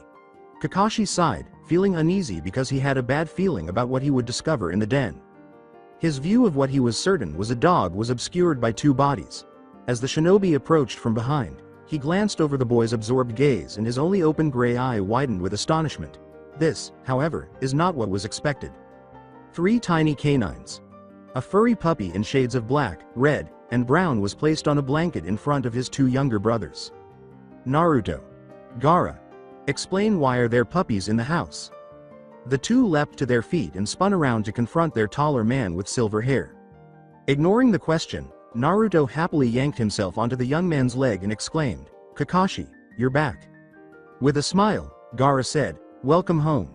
Before attempting to remove the blonde from his leg, Kakashi gave both of them a head pat. The Enbu succeeded and gave them a sharp look. Yes, good to be home, but where did these puppies come from? With a smile, Naruto replied, we found them. Oh, is that so? Where exactly did you find them? Gaara told the taller Silverhead, who had knelt down to have a better look at the puppies, in the forest. Their mother had been killed. We also found her dead body. Yeah, so we're going to take care of them from now on, Naruto continued. Kakashi turned to face them, a more serious demeanor replacing his usual carefree one. Finally, he said, a little shocked, you 2 are going to take care of 3 puppies? Hardly saying, we can do it, right Gaara? Naruto asked. We must take care of them now. If we had not saved them, they would have died, his younger brother said in support of his assertion. Kakashi pointed to the whining puppies and said, emphasizing, oh, I agree you did the right thing, but puppies are hard work and these haven't even been weaned yet. The blonde looked at the smaller boy at his side, a confused expression on his face. Knowing the expression Naruto gave him whenever he didn't understand something, Gaara clarified, he means that they still need their mother's milk to live. They can't eat solid foods yet. Kakashi sighed at the end, looking at the puppy dog eyes that were being thrown his way. Exactly, we'll have to go and get special milk substitute, which is going to be quite expensive. Aware that he would be unable to refuse the couple anything, he gradually began to devise a strategy for caring for their newfound 3 members. Oh, alright. This is what will have to be done if these guys are going to have a chance of survival. Next day. The fact that tomorrow was finally the day was all that mattered. He was not going to ruin it after waiting 6 years for it. Kakashi comforted the perspiring preteen in front of him, who was angrily attacking his own creations, saying, you've worked hard these past few years, Naruto. Everything will be fine. Just relax and enjoy your final day as a regular old kid. The blonde muttered, not a chance. I gotta hone my skills and make sure I pass this stupid test. As he dove between several limbs that were hurled deadly close to him. He looked from the corner of his eye to his faithful companion and heard a low whine. Not you too, Kagemaru. I have to train. Naruto was only met with a bark from the black creature, which diverted his attention and made way for one of his numerous clones to deliver a forceful kick to his back, propelling him in the direction of the 2 figures. There was a painful thud in the little clearing. Narrowed, Oceanic eyes clashed with amused golden orbs as a warm, pink tongue lapped at whiskered cheeks. "Cut that out, Cage. You know I hate being covered in your drool." Kakashi laughed and went over to where the fallen academy student was. A large, dark, furred animal was attacking him. "See, even Kagemaru agrees with me. You've practiced enough for today. If you want to improve on something, go work on those seals Jiraiya left for you to master." The boy with the fiery red hair sighed and got up, brushing off all the debris and dust that had gotten on his jacket with the high collar. Upon closer examination, his jacket revealed orange inner lining and accents in addition to being black in color. The boy was determined to keep the vibrant color. Twin swirls in the same orange color appeared on his arm sleeves, and Kakashi added a new piece to the coat on the back.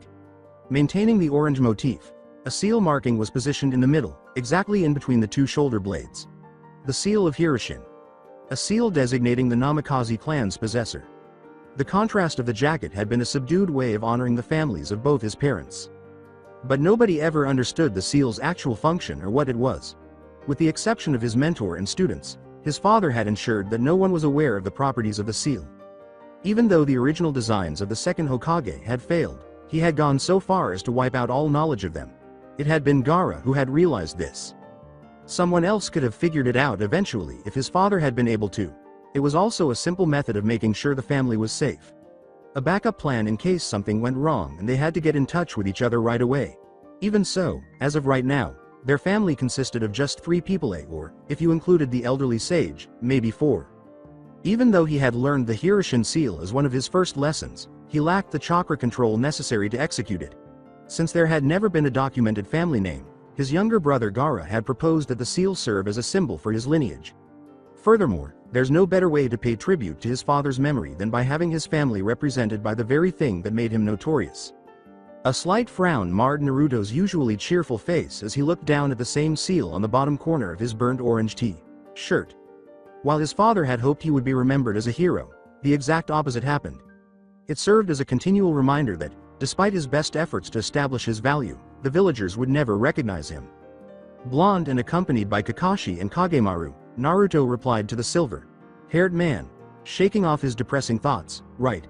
Plus, I'll have some of my clones practice some more chakra control. I'm close to getting the Fly Thunder God technique. Just my chakra keeps getting in the damn way every time." Kakashi took out a very familiar book from his pouch and said, "Sounds like a good idea. I'm going to do some light reading in the den if you need any help with those seals." Yeah. You just have to rub it in that you're super great at sealing, don't you?" The silver-haired man smiled and said, "Naturally, I've been doing it for much longer than you have. Your father did teach me some, but I've learned the most from Jiraiya." As soon as he stepped inside his house, Naruto started to mumble words that sounded a lot like insults. He had spent the entire morning and most of the afternoon outdoors under the scorching sun. As he entered the spacious hallway that connected the different rooms of the magnificent home, the crisp, cool air was a welcome relief. "All right, go do your sealing and I'll consider going out for ramen for dinner. Sound good?" Naruto nodded in agreement, his big foxy smile still intact, and made his way to his room. He stopped at the doorway of his orange-painted room just as he was about to enter and instead went into the adjoining room. The blonde asked as he entered the 10-year-old's maroon-colored room, "Yo, Gar. You wanna work on those seals old pervy sage left for us to do?" There was a twin bed on the far wall and a desk with multiple scrolls arranged along its edge next to it. Massive bookshelves, some already bursting at the seams with countless books, pictures, and scrolls, lined 2 of the 4 walls. Everything was kept tidy and immaculate. The opposite of the tumultuous space next door. The boy with silver hair, who was seated at his desk with a bottle of ink by his side and a scroll in front of him, turned to face his visitor and grinned. "I've already started, but you can join me if you'd like." Naruto ducked back out and entered his own room, saying, "Sure thing, I'll just go grab my stuff. Be back in sec." The blonde carefully navigated around the lethal weapons to reach his desk, which was also cluttered with various random items. Kunai, clothes, and scrolls littered his floor. After gathering the things he would need, Naruto marched happily to his brother's room and took a seat next to him at his neatly arranged desk. The boy with whiskers asked, looking over the scroll the white-haired Sannin had given him to use as a model for his practice, "So what did Pervy Sage give us this time?" "It is a starting formation for barrier seals." The blonde started copying the various sealing markers onto a new scroll while nodding, taking care not to smear the ink or misread any of the patterns. That was not the kind of rookie error he was going to make. At least not now. Both boys had received intense training in calligraphy and endurance over the previous 4 years from Kakashi and Jiraiya. As he was older and also receiving instruction in the essential principles mandated by the academy, Naruto had a lot more on his plate than Gaara. Worked steadily, absorbed in his work, was Naruto. Something that, given the young Jinchuriki's seemingly limitless energy, would have been practically impossible a few years ago. One of the only things that could help calm his hyperactive tendencies and allow him to concentrate on what needed to get done was to train, just as he had done that very morning. The working pair barely noticed the passing of a few hours. Before a recognizable shadow obscured the light above their scrolls, neither had observed the sun gradually set over the horizon. As he assisted them in putting their belongings away in their proper locations, Kakashi said, "You guys have been working on those seals all afternoon. It's time to call it a day and go grab some dinner. How about it?" Naturally, Naruto said, "Yeah, sure thing. I'm starving," and made his way downstairs to the door. Gaara nodded in agreement, pulling on his maroon jacket with a hood before descending as well. The three males were abruptly reminded of their canine companions by loud, excited barks as they were about to leave the doors. As he jogged lightly down the worn path into the village, the blonde exclaimed over his shoulder, "Kagemaru, Hoshi, Akito. Hurry up slowpokes or else you'll get left behind." As Kakashi watched the wolf dogs chase after the 12-year-old, he couldn't help but laugh. Who would have thought that those tiny little mutts would become so large? Definitely not did he. Easily the tallest of the three, Kagemaru was also the lankiest. Naruto nearly had the black wolf dog around his waist. His eyes were the most exquisite shade of gold Kakashi had ever seen. It was a truly magnificent beast. Hoshi and Akito were not small by any means, but you could tell they were different in height from their littermate. Compared to her brothers, who were more heavily descended from wolves, Hoshi, with her light chestnut fur, looked more like a typical dog. There were moments when he forgot the female was even descended from the other two. Her eyes were not as deep in color as Kagemaru's, instead, they seemed almost golden hazel. Kagemaru and Akito had fur that was far more shaggier. They looked more like wolves as a result, but Akito's seemed sleeker in comparison to his brother with the darker fur. His fur had a deep russet hue. The dog was appropriately named after the autumn leaves by Gaara. The dog's wise forest green eyes were definitely the most seductive feature of the animal. The masked Jonin smiled slightly at the happy trio of wolf dogs trotting beside him. They had undoubtedly improved the happy atmosphere of their improvised family, and he realized that fate had brought them to his family when they played with Naruto and Gaara on the estate grounds. He recalled how well the little pups had been received by Pakun and his other ninkin from the very beginning.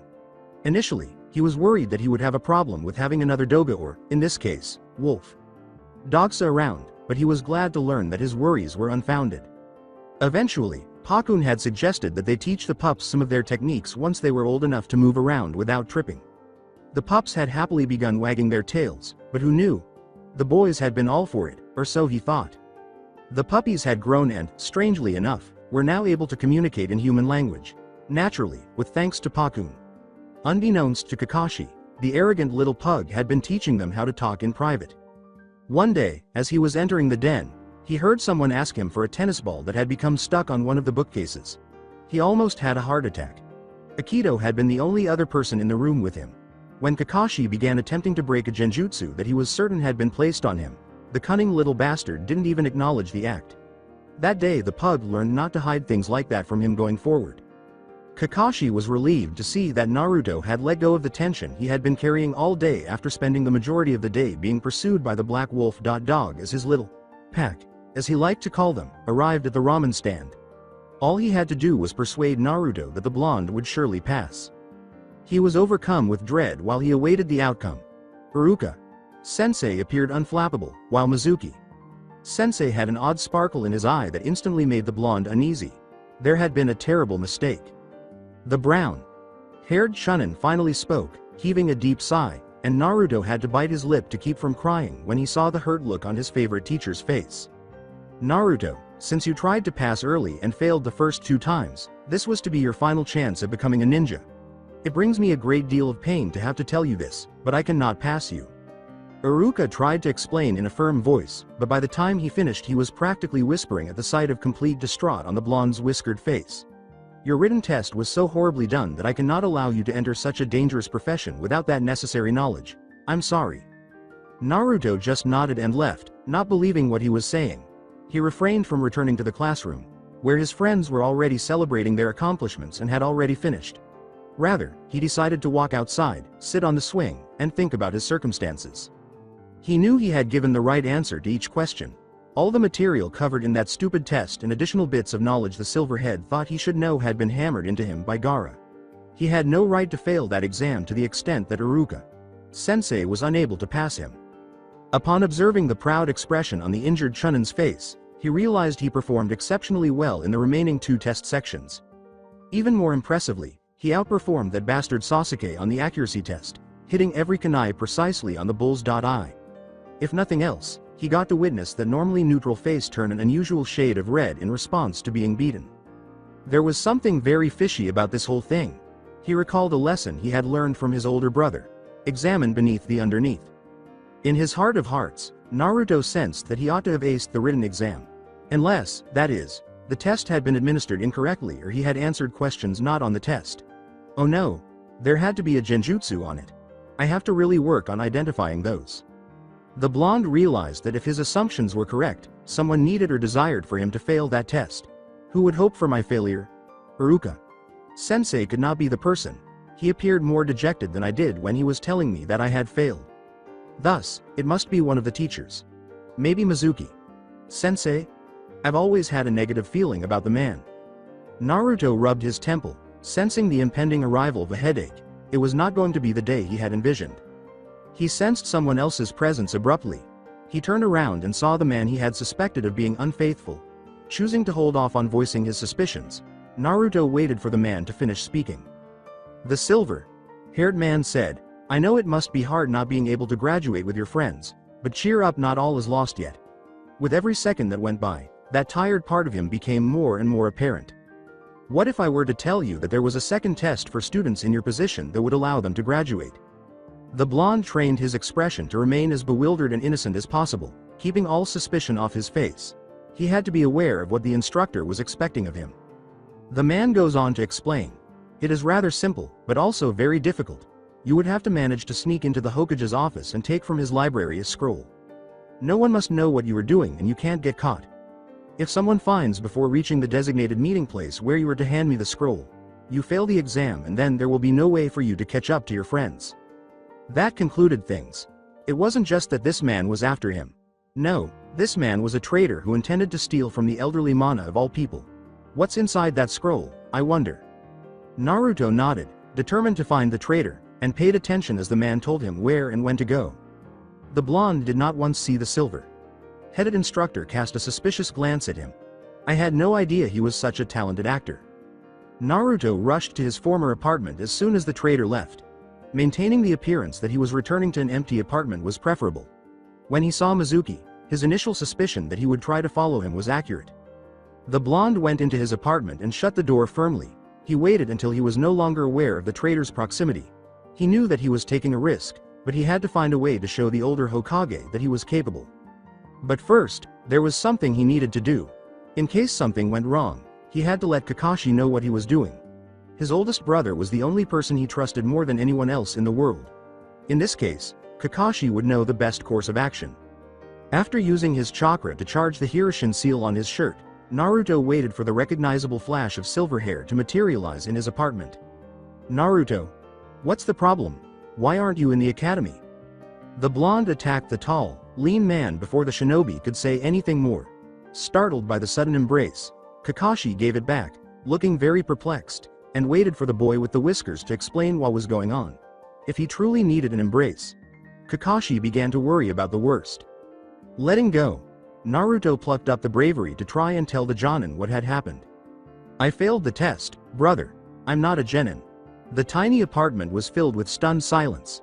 Upon examining the troubled boy, a shocked eye noticed that there was no leaf headband prominently displayed on his forehead. The silver-headed shinobi was shocked by what his young brother had just said, as he furrowed his brow. How? You should have been more than capable. The blonde started to express his suspicions to the Jonin by nodding in agreement. I thought so too, but Sensei said that my written test was so terribly done that he couldn't pass me because I need to know that material. But I swear, brother, I know I answered all those questions correctly. There was no way I could have failed that exam. The blonde looked up, frozen in place by the steely gaze his brother was shooting at him. I think that maybe someone placed a genjutsu on my test. At first I didn't think anyone would purposely sabotage me, but then. But what then, Naruto? Kakashi asked in a tone devoid of previous shock. Kakashi knew that his little blonde menace would never accuse someone of what he was implying in order to justify his failure to pass an exam, for which he was more than ready. The young man ought to have finished among the top 5, if not as the year's top rookie. I didn't go back to the classroom and just went outside to sit and think. While I was there, Mizuki Sensei, Iruka Sensei's assistant, came and tried to cheer me up, or at least I thought so at first. Before he left, he told me that there was a secret remedial test which students that failed, like I had, could take and still become genin. After disclosing this information, Naruto paused to see how his brother would respond. Instead, he was met with the same passive expression Kakashi always wore when he tried to hide his emotions. It was the test that made me realize why I had failed. It had been on purpose, brother. Mizuki Sensei instructed me to sneak into the old man's office and take some scroll by the name of the Scroll of Seals. This was what had ultimately caused Kakashi's poker face to crack. The mention of the scroll, written and added to by all the Hokage of the past, caused his normally half-lid eye to widen. After I'm supposed to get the scroll, I'm to meet him in a very remote area of Konoha's edges, close to the border. He wants me to sneak in, so I will take the fall for the missing scroll. Brother, I think that perhaps Mizuki Sensei could be a traitor. Why else would he go through all this trouble just to get me to fail and get him some scroll from the Hokage if he wasn't working for someone else? By the end of his explanation, the blonde was so stressed that he didn't even notice the visible eye on the silver-haired Jonin's face hardening. Naruto, did you agree to his offer? The boisterous boy's tirade was interrupted by the abrupt question long enough for him to respond. I didn't say no, but I never gave him any indication that I wouldn't take it either. I thought it would be a good idea to not give a direct answer. I wanted to ask you first before I did anything. The Jonin nodded, appearing to feel a weight lifted off his shoulders at the response. He felt a great sense of relief that the blonde had at last stopped his tendency to jump into uncertain situations without giving them careful thought. It was becoming clear that the boy was a gifted shinobi. Good thinking. I'll consult with the Hokage, since I'm sure this Mizuki told you not to tell anyone about anything he told you, right? His 12-year-old little brother's facial hair was covered in a broad smile. Got it in one, bro. Stay here. I'll go and inform the Hokage. You did the right thing, Naruto. After all this is settled, I'll make sure to treat you to some well-earned ramen. How does that sound? Naruto was very grateful for the man's praise, even though he didn't succeed in becoming a ninja. He was relieved that the man he looked up to acknowledged him. Sounds awesome. Kakashi took him back to the estate with the Hiroshin, caressing his blonde hair. He had a rat to flush out, so he drove quickly to the Hokage tower from there. Kiba's voice cut through the air. Yo, Gar. You've seen that idiot around. He didn't come back to the classroom after his test. Konohamaru and his usual group of friends from his blonde brother appeared to be gathering him outside the academy gates. With a note of worry in his voice, the youthful Sarutobi inquired, "The boss is missing?" In an attempt to calm down the young boys, Shikamaru added in a hurry, "I don't think so. He probably ditched class after he was done. It's just a little strange that he didn't tell any of us that he was going to leave." As Choji realized what Shikamaru was doing, he added his own commentary. "Yeah, Naruto ditches class normally, but we usually go with him. We're just looking for him to see where he ranked compared to the rest of us and to tell him when team assignments will be."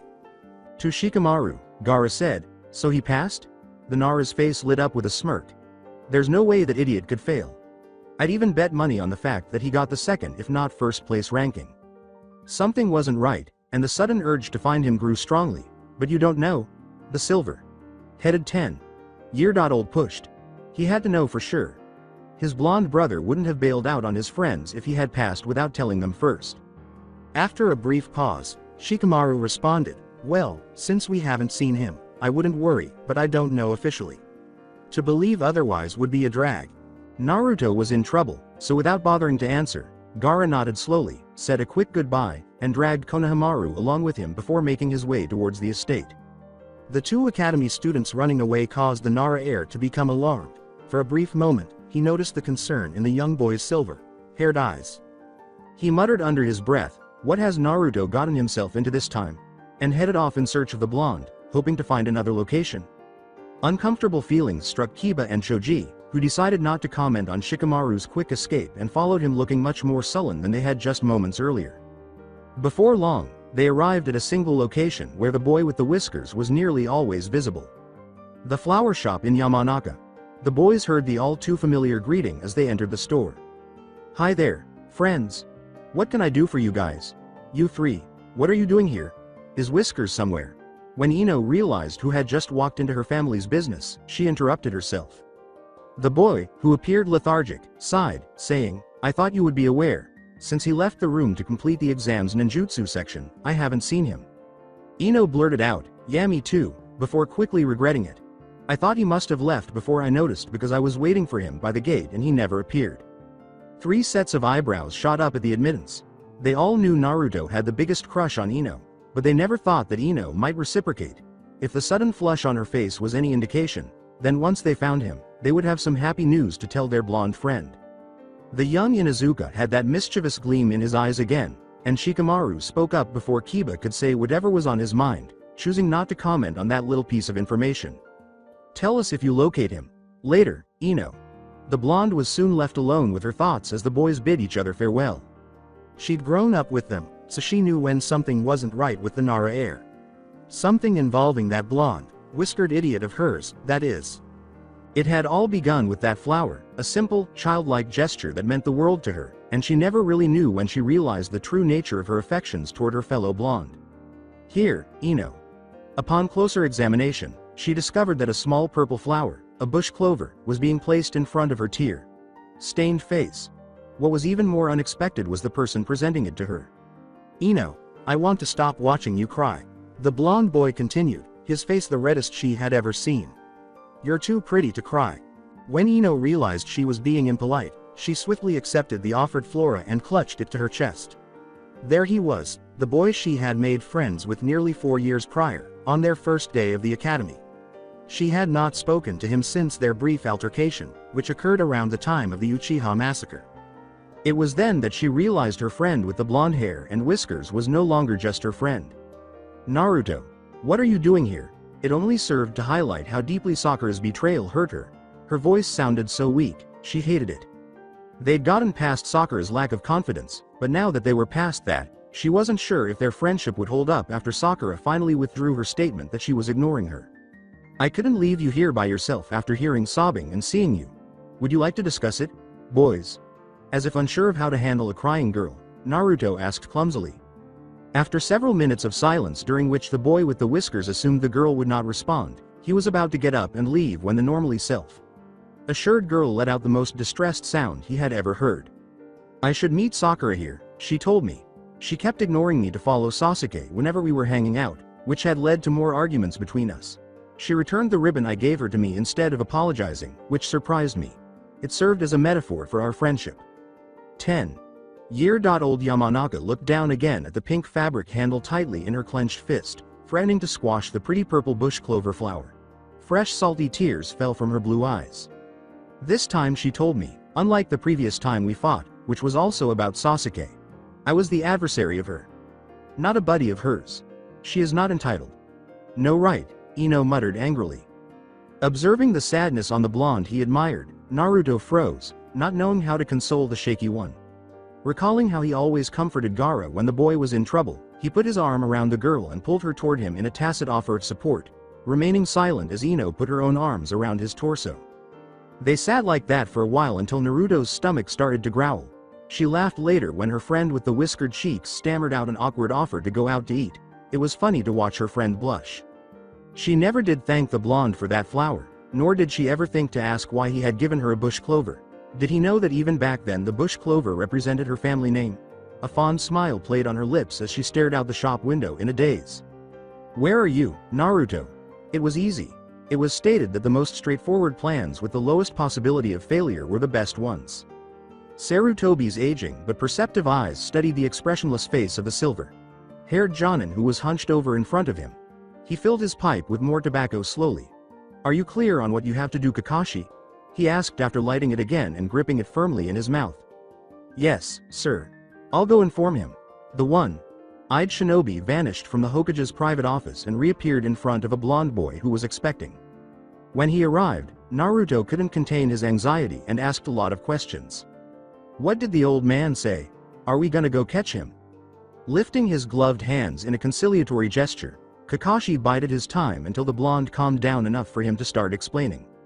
The Hokage decided to lay out a plan to catch your so-called instructor red-handed, so to speak. As the blonde nodded in agreement, Kakashi continued, I'm to go disguised as you to carry out what Mizuki told you, but instead of taking the actual scroll I'll take a fake replication of it. He took out a rolled-up piece of parchment with the layout of Konoha on it, and he committed the location Naruto had indicated as the meeting place to memory. He waited until he saw the nod of blonde hair once more before continuing, saying, From there, I'll need for you to point out the exact location Mizuki is expecting you with the scroll on this map. Kakashi was about to add more, but was taken aback by the expression of complete relief on the blonde's whiskered face. Finally, once he shows up, I'll try and weasel out of him whatever I can about his true purpose by any means necessary. Naruto noticed the shocked expression on the masked Jonin's face. After a moment of blushing as he realized what was probably causing it, he said, I guess I'm just glad that I won't have to face him and that the old man believed me. Now that he knew what was going on, Kakashi touched the blonde's mop of hair tenderly.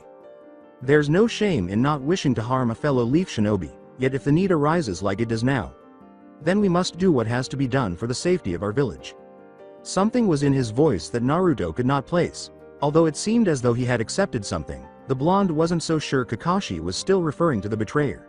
The boy with whiskers nodded slowly, not sure how to reply. Kakashi made a shadow clone to help him shake off his melancholy. Puzzled by the Jonin's clone's unexpected arrival, Naruto raised an inquiring gaze at the tall man. My clone will take you to the estate. You are to wait there with Gaara until I return. Can I trust you to remain there and wait for me? The blonde inhaled deeply. Yeah, I can do that. Kakashi gave the boy with the whiskered cheeks a soft smile. Don't look so down. After this is done, we're getting ramen, aren't we? Instantly, Naruto's eyes glowed with fresh enthusiasm. Hell yeah. With a wry smile, the silver-haired Jonin said, Okay, I'll see you back home, turning to face the boy. There was a puff of smoke, and two 12-year-old boys with blonde hair stood in the room. The original preteen with facial whiskers grinned upon seeing his twin. Man, do I always look this good? No, not really. Today is actually quite a surprise, Kakashi stated firmly. Naruto gave his seeming arrogant copy a smoldering glare. The blonde, irritated, mumbled a series of expletives and scratched his chin. He scowled at the shadow clone with a silver head and said, Whatever, let's go already. The sudden appearance of brilliant silver and yellow light signaled his friend's departure for the estate. Taking pleasure in the young Namikaze's antics, Kakashi laughed and leapt out of the window, making sure the so-called academy instructor was watching as he made his way toward the Hokage tower. The silver-haired Chunin trailed behind the disguised Kakashi like a dog with a bone. It was time to implement this strategy. Someone set off the alarm. Every physically fit Chunin and Jonin was searching for the well-known blonde practical joker. One Chunin in particular, an academy teacher, was looking for the alleged thief with great vigor. As he raced through the many treetops, Iruka muttered harshly under his breath, Naruto, where are you? The dense foliage, which had previously been a protective blessing, was now a very frustrating roadblock in his search for his wayward student. He wouldn't have felt compelled to carry out such an act if I had passed him. The disoriented shinobi noticed a blurred movement and a flash of yellow. Hopeful, he paused on a tree branch and narrowed his eyes. Another flicker of movement had caught his brown orbs, a small patch of color that contrasted with the surrounding night sky. He recognized the iconic jacket and launched himself into a pursuit of the vanishing blonde. He saw his student stop in the middle of a little clearing near an ancient, weathered shack just as he was about to yell. Iruka, bewildered, sat up on a higher branch and watched to see what the boy would do next. There was utter silence for a few minutes. Even the wildlife had stopped moving. Not a sound, not a movement. The boy, who was blonde, appeared to be the center of attention as he held a piece of parchment that might be his sentence. Iruka saw the scroll and muttered a curse under his breath. When he first heard the burglary debriefing, he was dubious. However, the very evidence of the boy's theft was now in front of him. What have you done, Naruto? After a little while, Iruka started to get restless. The boy appeared to be waiting for someone, but why was he standing there? An icy chill went through him to the core at that thought. Naruto wouldn't act in such a manner, would he? Both the teacher and the student were drawn in by the sound of leaves rustling. A second figure materialized in front of the blonde boy. A person Iruka was all too familiar with. Mizuki. Why is he in this place? I assumed he and his team were searching over there. The brown-haired Chunin tried not to speak, but he strained to hear the man's words to the blonde. He was shocked by what he saw and heard. Once Naruto turned the scroll over without a second's hesitation, Mizuki asked, "Did anyone follow you here?" Following the plan, the Naruto-disguised Kakashi answered with ease, "No, they didn't. Now can I be a ninja?" It was time to put on a little show. He had seen Iruka long before the young man did. The silver-haired shinobi flashed a mean sneer. "Oh, I'm sorry brat, but you won't be a ninja for a very long time. I mean, who would allow a demon such as yourself to defend the village he himself destroyed 12 years? Top of that, you just stole from the Hokage himself." Iruka leapt to her feet and took a defensive stance in front of the blonde academy student at the abrupt declaration. "Mizuki, what do you think you're doing? That is an S-rank secret with the penalty of death. What exactly are you plotting?" the scarred Chunin asked. In their intense stare-down, neither Chunin looked up to see the blonde boy's calculating gaze. "Let's try to get this bird to sing." The blonde man emerged from behind the man with brown hair and gave the man with silver hair a fierce glare. "What are you talking about, Mizuki? Sensei, you told me if I got you that scroll, that I'll be a ninja just like all my classmates." Another instance of that hideous sneer. "Yeah, and just like a fool you believe me.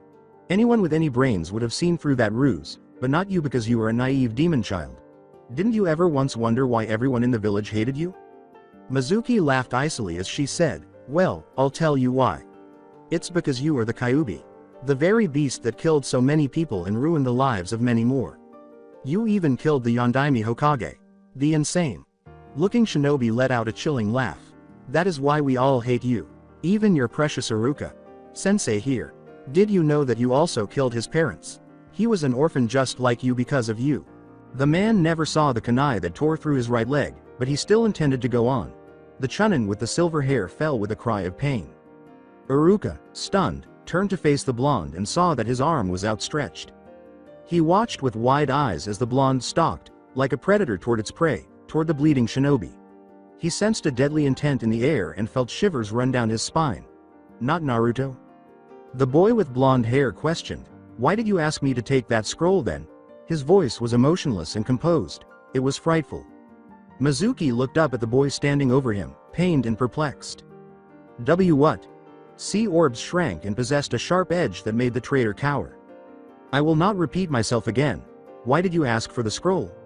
When there was still no reply, he leaned in closer and said, "You better answer, or the next kunai will hit a very vital male organ."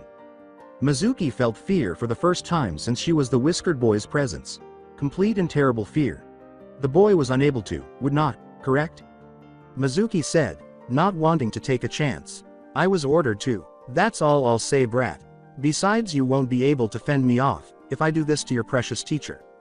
Mizuki launched multiple shuriken directly at the brown-haired Chunin, who was so shocked that he missed them and could only divert a couple of them from their intended path.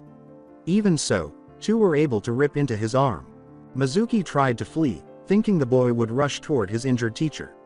He never noticed the blonde vanish in a burst of silver light because he was moving so quickly, but when he did, he struck him hard in the face and knocked him down.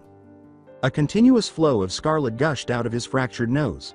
With a hateful glare at the blonde in front of him, the Chunin grasped his broken nose in an attempt to stop the bleeding. "You've gotten faster, brat, I'll give you that. But you are no match for a Chunin." Once more, the man threw two kunai in his direction, but Kakashi disguised as Naruto ducked them easily. It felt like kids' play. A normal academy student or even a genin wouldn't be a match for a Chunin, but Naruto is more than enough to take care of someone like you. However, he isn't here at the moment and so that duty falls to me. The brunette started to clarify things for the perplexed S. A tall, commanding figure emerged from the fading smoke, shattering the henge in a cloud of white smoke.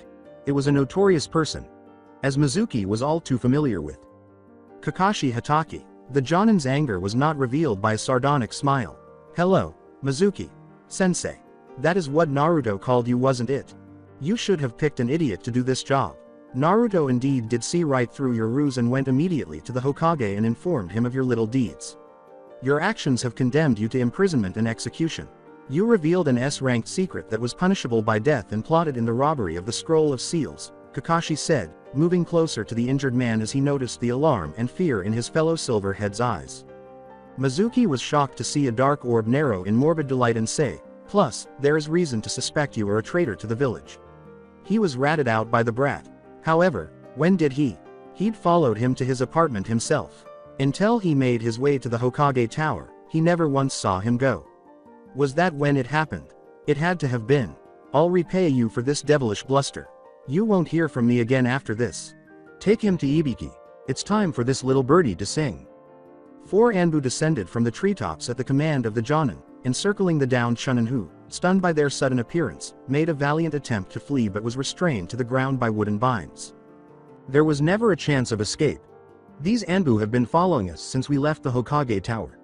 Even if you had managed to escape me, which you wouldn't have had any chance of doing so, Kakashi explained to the stunned shinobi who was being held to the ground by a tree root. Kakashi gave Mizuki a hard blow to the back of his neck, tying him up and rendering him unconscious. The silver-haired Jonin turned to his side and grinned at the frozen brown-haired Chunin as the Anbu vanished into the night once more carrying their prisoner. The man was given advice by him: "You should go get yourself taken care of. Those wounds need to be treated." He then leapt away towards the village. Iruka let himself drop to his knees and leaned against the rough bark of a tree when he was certain there was no longer anyone else in the area. Even though his arms were hurting and his legs could no longer support him, he was left in shock and kept asking himself, what just happened? They reappeared in a well-known living room in a flash. Instead of letting go of himself, the Kakashi clone went to sit on one of the couches and turned on the television. Leaning in closer, Naruto asked, "What are you doing? Aren't you supposed to pop and let Kakashi know I'm here?" Looking surprised. "No, I'm to ensure that you don't leave the estate. If you try and pop me anyway, the original will know immediately and when he returns shall deliver your punishment," the clone said, raising an eyebrow and giving the boy an even look. The blonde nodded rapidly, his face bloodless, and rushed to his room. He did not want to experience another one of Kakashi's punishments. Those were harsh things. His mind flashed back to days when he'd been starved of vegetables and ramen. Nothing was worth experiencing that once more. Naruto felt gloomy when he entered his cave, as he liked to call it, and realized he had to clean it. Although it wasn't as clean as Gaara's room, it was still functional because it met Kakashi's standards. However, despite his extensive preparation for the test, he had truly allowed his room to fall apart. Might as well tidy this place. No need to live like a pig because I failed the test in any case. As he began to go through all of his dirty clothes, the blonde thought glumly. After 30 minutes, his room was as spotless as it could get. Using shadow clones allowed one to accomplish a great deal of work. Why doesn't the elderly man use these to finish the paperwork that nags him non-stop? The scruffy preteen pondered as he covered himself with green sheets featuring orange frogs that jumped around on them, and lay down on his bed. Curiously, Tales of the Gutsy Shinobi was the only book he had ever read for pleasure. He pulled it off his bedside table and started reading. After he had finished one chapter, a tangle of silver hair with spikes threw itself into his room. "Naruto, you here?" the blonde asked, startled by the boy in the mosque's sudden appearance. What's up?" A wave of relief swept across the gaunt 10-year-old. "I've been looking for you. Where have you been?" With a sheepish scratch on the back of his head, he gave Gaara the famous Uzumaki smile. "Oh, you know doing stuff. So what ya need me for?" Gaara cast a suspicious glance at the anxious-looking blonde, but she ignored him for the time being. "Your friends have been searching for you. They came to ask me where you were and since then I've also looked for you in your usual places." With an absent-minded nod, Naruto got up from his bed and put his beloved book back on his nightstand. "Yeah, figures the guys are looking for me. I sorta left the academy before telling them. Did they tell you if they passed the exam?" "I know that Shikamaru, Kiba, and Choji had their headbands. What about you? Where's yours? May I see it?" The boy with whiskers turned his head away and stiffened at his innocent question. Once more, Naruto berated himself for being so foolish and thoughtless, but he knew he had no choice but to inform his younger brother about the peculiar happenings of the day. "When this is all over, I'm going to need a ton of ramen, I swear," Kakashi told the somber-looking elder seated before him. "The traitor has been taken to Ibiki, sir. There were no casualties, but Iruka, one of the academy instructors, was injured and has been given the proper medical attention." "Good job, Kakashi. That will be all," But before you go, please send Naruto to see me immediately." The masked Jonin said, "Yes, Hokage, sir," with a respectful nod before vanishing through one of the open windows. His long overdue confession was so obvious that you could hear a pin drop. Gaara questioned in shock, "You failed? What? No, you're joking, right?" With evident shame and dismay, the blonde shook his head. Wasting all of that time studying and training? If his father knew, he would be embarrassed of him. The son of the greatest man to have ever lived failed the genin examination. How pitiful. But you only failed because of Mizuki. Sensei. The Hokage has to let you pass, especially since you helped uncover a traitor to Konoha. With the boy in the mask and silver hair by his side, Naruto walked downstairs, shaking his head in an uncharacteristic way of defeat. "There's nothing left for me to do. Kakashi's out there, taking that cheating bastard down. The exam is final. Iruka. Sensei didn't pass me. At this point, nothing short of a miracle will allow me to become a ninja." As soon as the two stepped into the large kitchen, a flash of bright light unveiled a masked Jonin grinning. "Hello boys. How are you guys this nice evening?" Naruto settled into a chair near the dining table and moaned, "Lousy." Kakashi laughed, amused to see the bearded boy looking so miserable. He had to enjoy the small things in life. "Well, I suggest you get a little more pep in you before you go see the Hokage. He's expecting you, immediately." Surprised, blonde eyebrows shot upward. He looked at the slouching man in front of him with wide blue eyes. "Like right now? What about Mizuki? Sensei, what happened to him?" Kakashi furrowed his brow at the traitor's name. "Do not refer to that man in such a manner any longer. He has been taken care of, there's no need to worry about him any longer." The blonde gave a stiff nod, taken aback to see the usually calm Jonin in such a heated state. Kakashi sighed and put a comforting hand on the boy's shoulder. "A man such as that does not deserve the title of a teacher. Now before you go, there's something I must give you. I'll be right back." The two boys watched in confusion as the oldest one left the dining room and made his way toward the den and study. Once the Jonin was out of earshot, Naruto whispered to Gaara, "What was that about?" "HN. At the reply, a twitch appeared in his right eye. "No, don't go doing that. You sound just like that bastard Sasuke. I will not have any brother of mine sound like that prick. Believe it." The boy with the silver hair grinned at the predictable response. The blonde realized he'd been played again by the little boy and huffed with annoyance as he crossed his arms. Naruto led the way to the entrance to wait for Kakashi and to stop himself from attacking the smartass, despite the urge in him to strike back. They had to wait little longer for the one-eyed shinobi to return, carrying a white envelope. He handed it over to the confused blonde. "Promise me you won't open that until after your meeting with the Hokage." Despite giving a nod in response to the harsh look, Naruto said, "Okay, I promise, I won't look at it until after seeing the old man." Kakashi gave the blonde a warm smile and tousled his spiky hair. "All right, get going. We still have to go get ramen afterwards." Awesome. The cheerfulness in the Jonin vanished as soon as the blonde figure melted into the surrounding forest. The sudden change caught Gaara's attention, and she gasped quietly at the sorrowful expression in Kakashi's dark eye as he kept staring in the direction where Naruto had vanished. He appeared nearly heartbroken. What was happening? Before he could inquire, Kakashi gave him a melancholy look.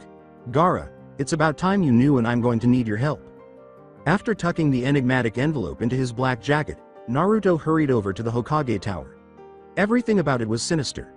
The tension in the air almost reached his fingertips.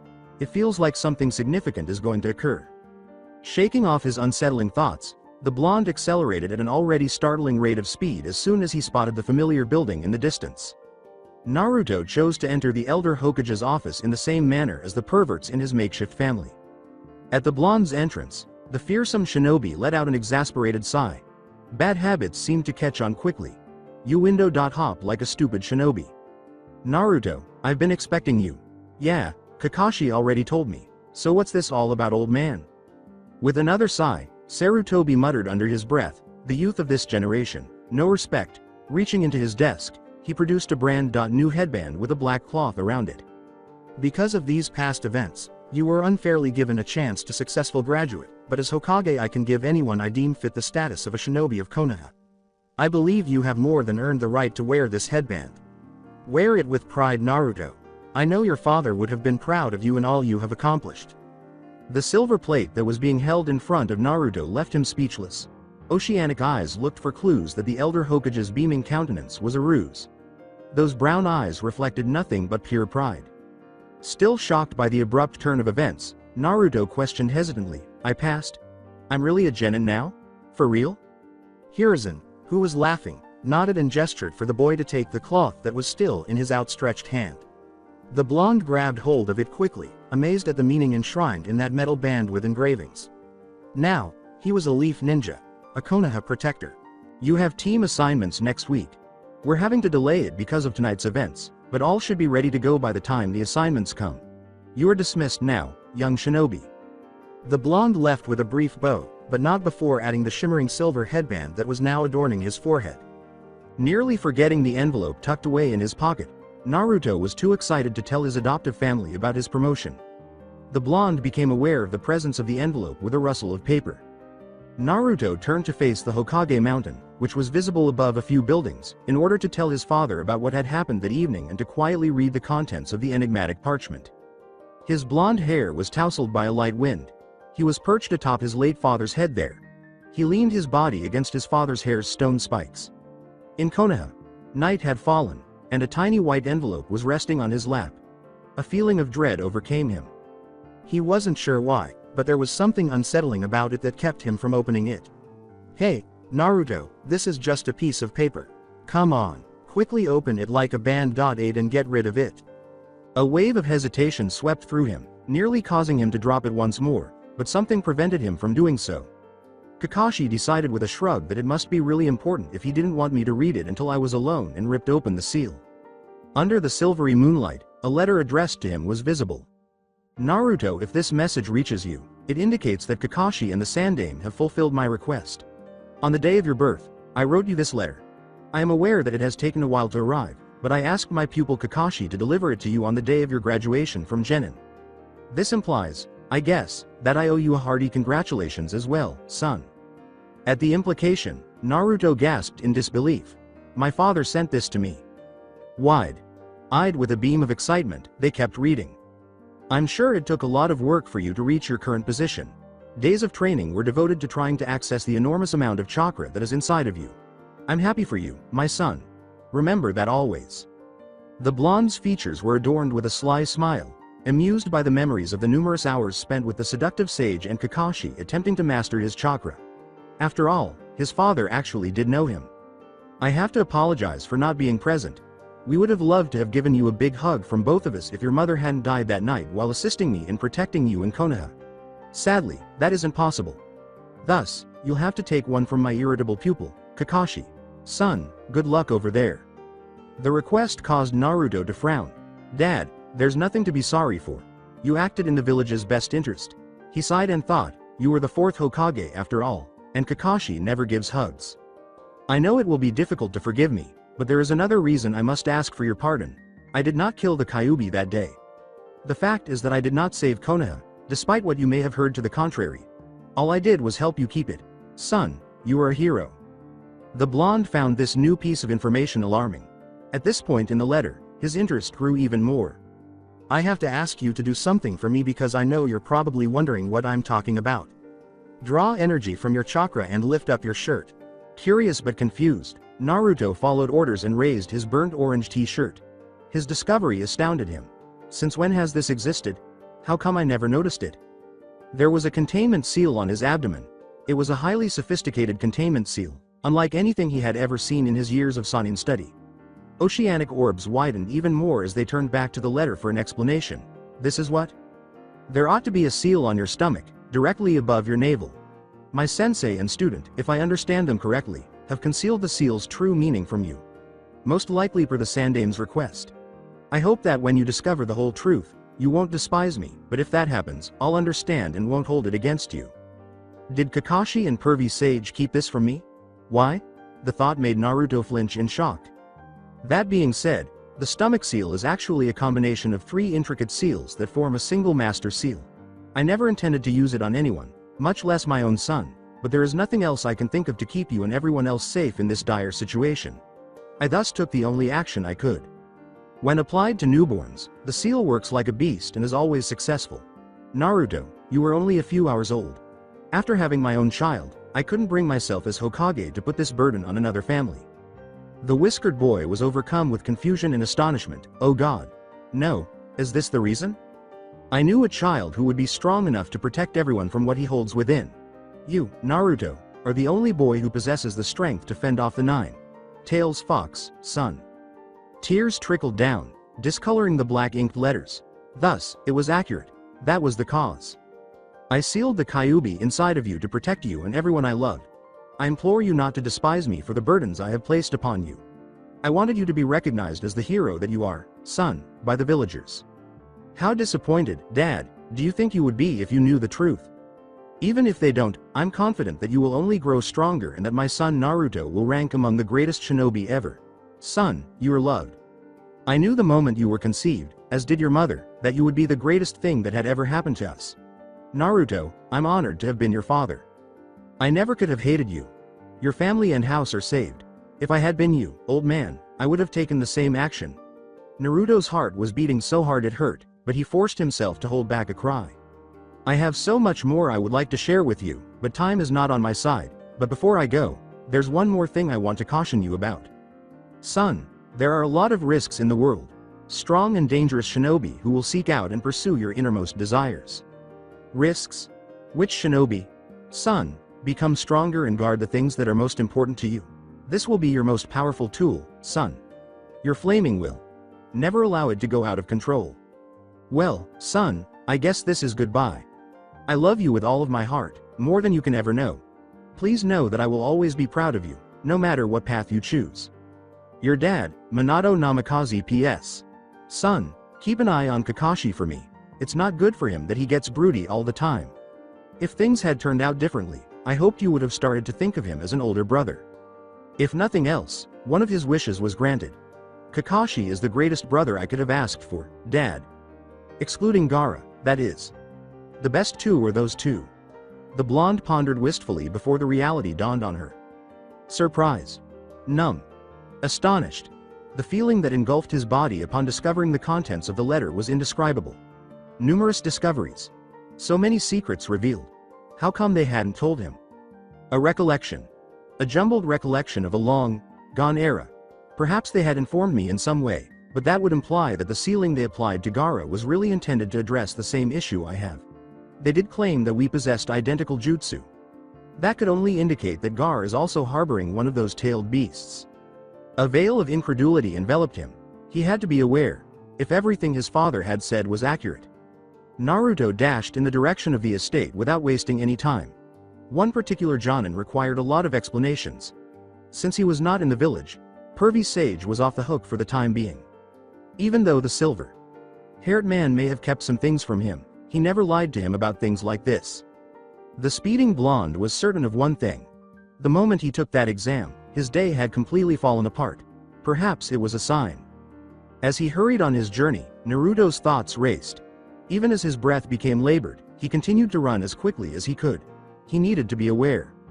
It had troubled him much to realize that his own father had sealed within him a creature of immense and volatile power. The fact that Naruto's father had also done the same alarmed him even more, even though their circumstances had been very different. Suddenly, things that had seemed certain and unquestionable were called into question. The two men were seated across from each other in the estate's dining room. Gaara had a reserved expression and had crossed his arms. A barrier of quiet encircled them. From his seat, Kakashi looked up at the ceiling as if he were a gambler weighing his chances. In the sense that the letter his sensei had left for his son contained some very harsh questions and answers, it felt as though he had taken a huge risk in telling the young Suna boy the truth. With his hands clasped, Kakashi turned to face the 10-year-old, a shadow cast across his features. He was aware of the boy's extreme maturity for his age. The truth would not intimidate him. Naruto was capable of doing the same, but he was more likely to let his feelings get the better of him. Gaara shifted uneasily in his seat, and his cheek twitched. Kakashi looked at the small silver head with pained eyes, sensing his discomfort. The Jonin cast a silent glance down. His voice carried an unending sadness. The next words came like a mournful toll of a requiem. I don't really know the entirety of the circumstances in your sealing, but with Naruto, my sensei had no other choice but to do what he did as I explained earlier. The seal used on you wasn't as stable as the one the Yondaime had used on Naruto, and well, Kakashi stammered to come up with a suitable description. It allowed the beast more influence over you to the point where if you fell asleep it could take over your body. The cage had been rumored to have sealed the tailed beast Shukaku into his newborn son. Is that why I always heard that awful voice? Why was I never allowed to sleep until Master Jiraiya fixed my seal? Faintly inquired Gaara. With a nod, Kakashi faced the difficult task of acknowledging the dire circumstances they found themselves in. Yes. But there is something I have to make you aware of, and when Naruto returns I'll tell him as well. When Gaara heard the Jonin's flat voice, her shoulders tensed a little. Both of you are, what is classified as, Jinchuriki, the power of human sacrifice. Jinchuriki. The boy murmured. As such, you have a very vital status within a village. Each of the 5 great shinobi nations has at least one Jinchuriki in its possession. It was to negate any one village to gain more power over its neighbors. Gaara nodded in comprehension, but a persistent thought was beginning to surface in the back of his mind. But the boy was unable to quite put his finger on it. When we left Suna, I had you fake your death, remember? Do you know why? Concentration scowled through thin silver brows. He felt a wave of dismay at the horrifying conclusion the Jonin was attempting to draw. It dawned on him what had disturbed him. Glancing at Kakashi, Gaara patiently awaited the inevitable. If Suna were to have discovered that their Jinchuriki had escaped with Konoha shinobi, they would have immediately retaliated in the effort of getting you back. They didn't thankfully, but the threat of someone finding out who you are is still very much present. That's why you had me hide my face and features when we first arrived. Also why you placed this sealing hinge on me first chance you could. If my father discovered that I was still alive and in Konoha, there would be war. Gaara confessed with a bitter taste in his mouth. Kakashi nodded absently, his eyes drifting off to the side, toward the entrance to the estate. Abruptly, the well-known barks of their dogs could be heard from the entrance of the property. Kakashi told the 10-year-old with silver hair, Naruto is here. Gaara looked at him in shock. Maybe we should wait to tell him. What if he's already high-strung? This will only make it worse. Though Kakashi knew his time was up, he still wanted to agree. The boys needed to be aware. The 2 of them. No. He has the right to know. It'll just upset him later if he finds out you knew and he didn't. The Jonin replied. Given his blonde brother's behavior, Gaara reluctantly admitted that it made sense. The 2 stood there frozen in place, waiting for the recently minted genin to come in. They heard the door thud shut behind the blonde menace, whom they both recognized from a distance. They waited for him, each second passing in a roar of tension that felt like it would crush them. Naruto leaned back against his house's wooden doorway. The only thing that had held him up since leaving his father's stone head. Silence engulfed his ideas. He gazed aimlessly down the spacious hallway in front of him. He looked through it, hoping to find the answers he so desperately needed, but if any were there, they escaped him. With a rueful shrug, Naruto steeled himself and headed down the well-traveled path. With every step toward the man he knew held the answers to all his burning questions, he grew closer. He vaguely remembered that Kagemaru, his faithful companion, had trotted silently beside him. Waves of concern flowed from him to his siblings, who had assumed the lead and were heading for the dining room. There was a noticeable tension in the air that silenced the usually talkative trio. His cold, piercing blue eyes studied the 2 across from him at the dining room table.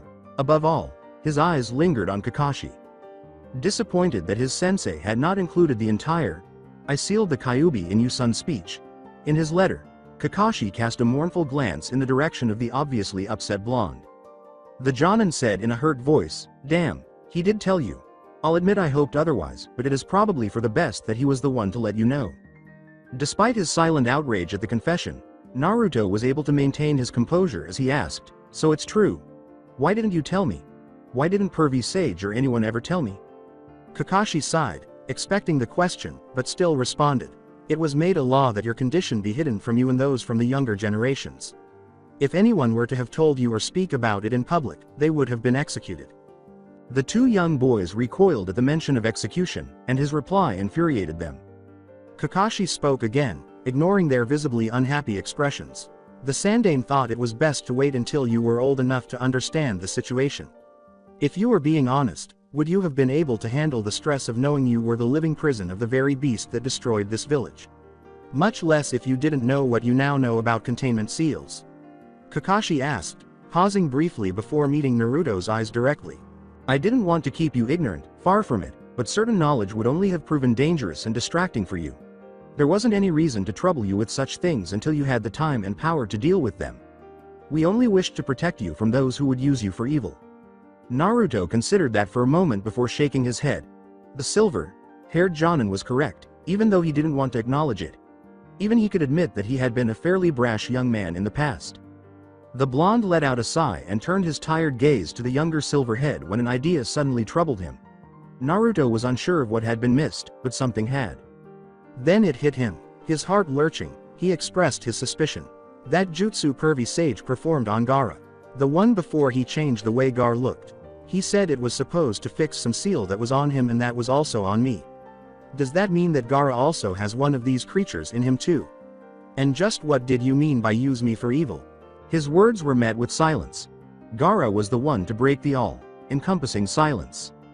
The 10-year-old explained, appearing much older than he actually was to the other two people there. My father sealed the one-tailed beast named Shukaku inside me at the moment of my birth. I lost my mother to childbirth. There is however a difference between our situations, Naruto. Everybody was staring at him. Gaara licked his lips, which had become chapped. Naruto and Kakashi recoiled at the sound of his mournful voice as he said, "Your father, the Yondaime, sealed the Kyuubi within you out of necessity. I cannot say the same about my own." The little Suna boy started to develop a terrible strength and energy. It took hold of his mixed feelings and shaped them into a strong bar of rage that he had never experienced before. He dismissed it quickly, not letting it become ingrained and fester in his heart. The boy paused for a long time before speaking again. The Shukaku had already been sealed. There was no need for me to contain it, but my father sought the power it held. He turned me into a Jinchuriki for use of the village's strength. I was to be a weapon, nothing else. He was shaking in his seat from the weight of his sorrow, which was like a monstrous force, which the two who came before him did not miss. Nobody said anything for several excruciating seconds. The boy had a distant expression on his face, so Naruto refrained from asking him any questions and instead concentrated on the heavy Latin Jonin. "Say Kakashi." Gaara said something about Jinchuriki. "What's that?" The man in question furrowed his brow but continued to answer. "It is the name given to the people in your condition. It means the power of human sacrifice." Arms crossed, Naruto said. "So wait, there's more people like us?" "Yes, there is at least one in each of the 5 shinobi nations." Thoughts raced through his head, thoughts swirled around, but he kept coming to the same conclusion. Naruto said more than inquired, "Then there must be a reason why there are at least one in each village." Kakashi gave the boy a proud smile. "Exactly, it was a means of ensuring that each village had, in a sense, a balance in power compared to its neighbors." The blonde's expression briefly went blank and then turned to one of pure terror. What would happen if Suna found out that Gaara was in Konoha? What would the other nations do if they knew there was not one, but 2, Jinchuriki here? Kakashi gave him a stern look. It unnerved Naruto, his scrutiny.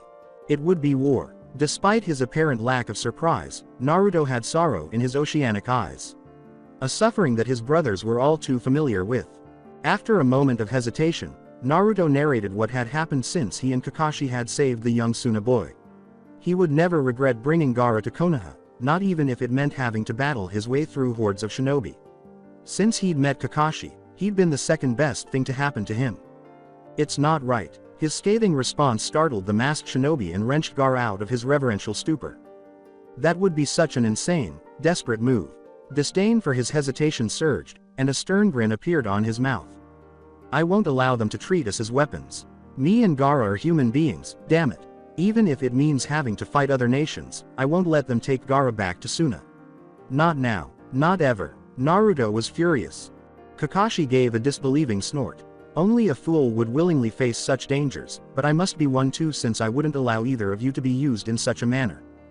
A smile of fondness slithered across a facial whisker upon hearing the Jonin's declaration. The harsh remarks had stunned Gaara. He was so focused that he failed to notice that tears were streaming from his hanged blue eyes. Naruto turned to face the younger boy, taking him by the shoulders. His expression flashed with surprise, but as soon as he realized those glistening tears weren't from pain but rather relief, he relaxed into a relieved smile. With a raised fist, the blonde exclaimed, "Don't worry, Gaara. Kakashi and I won't let anything bad happen to you. I swear it. We're family now and family has to look after each other." Glancing up at him, Gaara saw the hope that had been evading him ever since Kakashi had warned him about the perilous nature of the game they were playing. The masked boy, who was standing right next to a 12-year-old with whiskers, nodded and wiped away his tears with his sleeves when he heard a growl. Naruto felt a searing hunger pang reminding him of the meal he had skipped. Smiling at the amused looking Jonin, Naruto sheepishly scratched the back of his head. "I think it's about time we went out for that ramen you promised me, bro."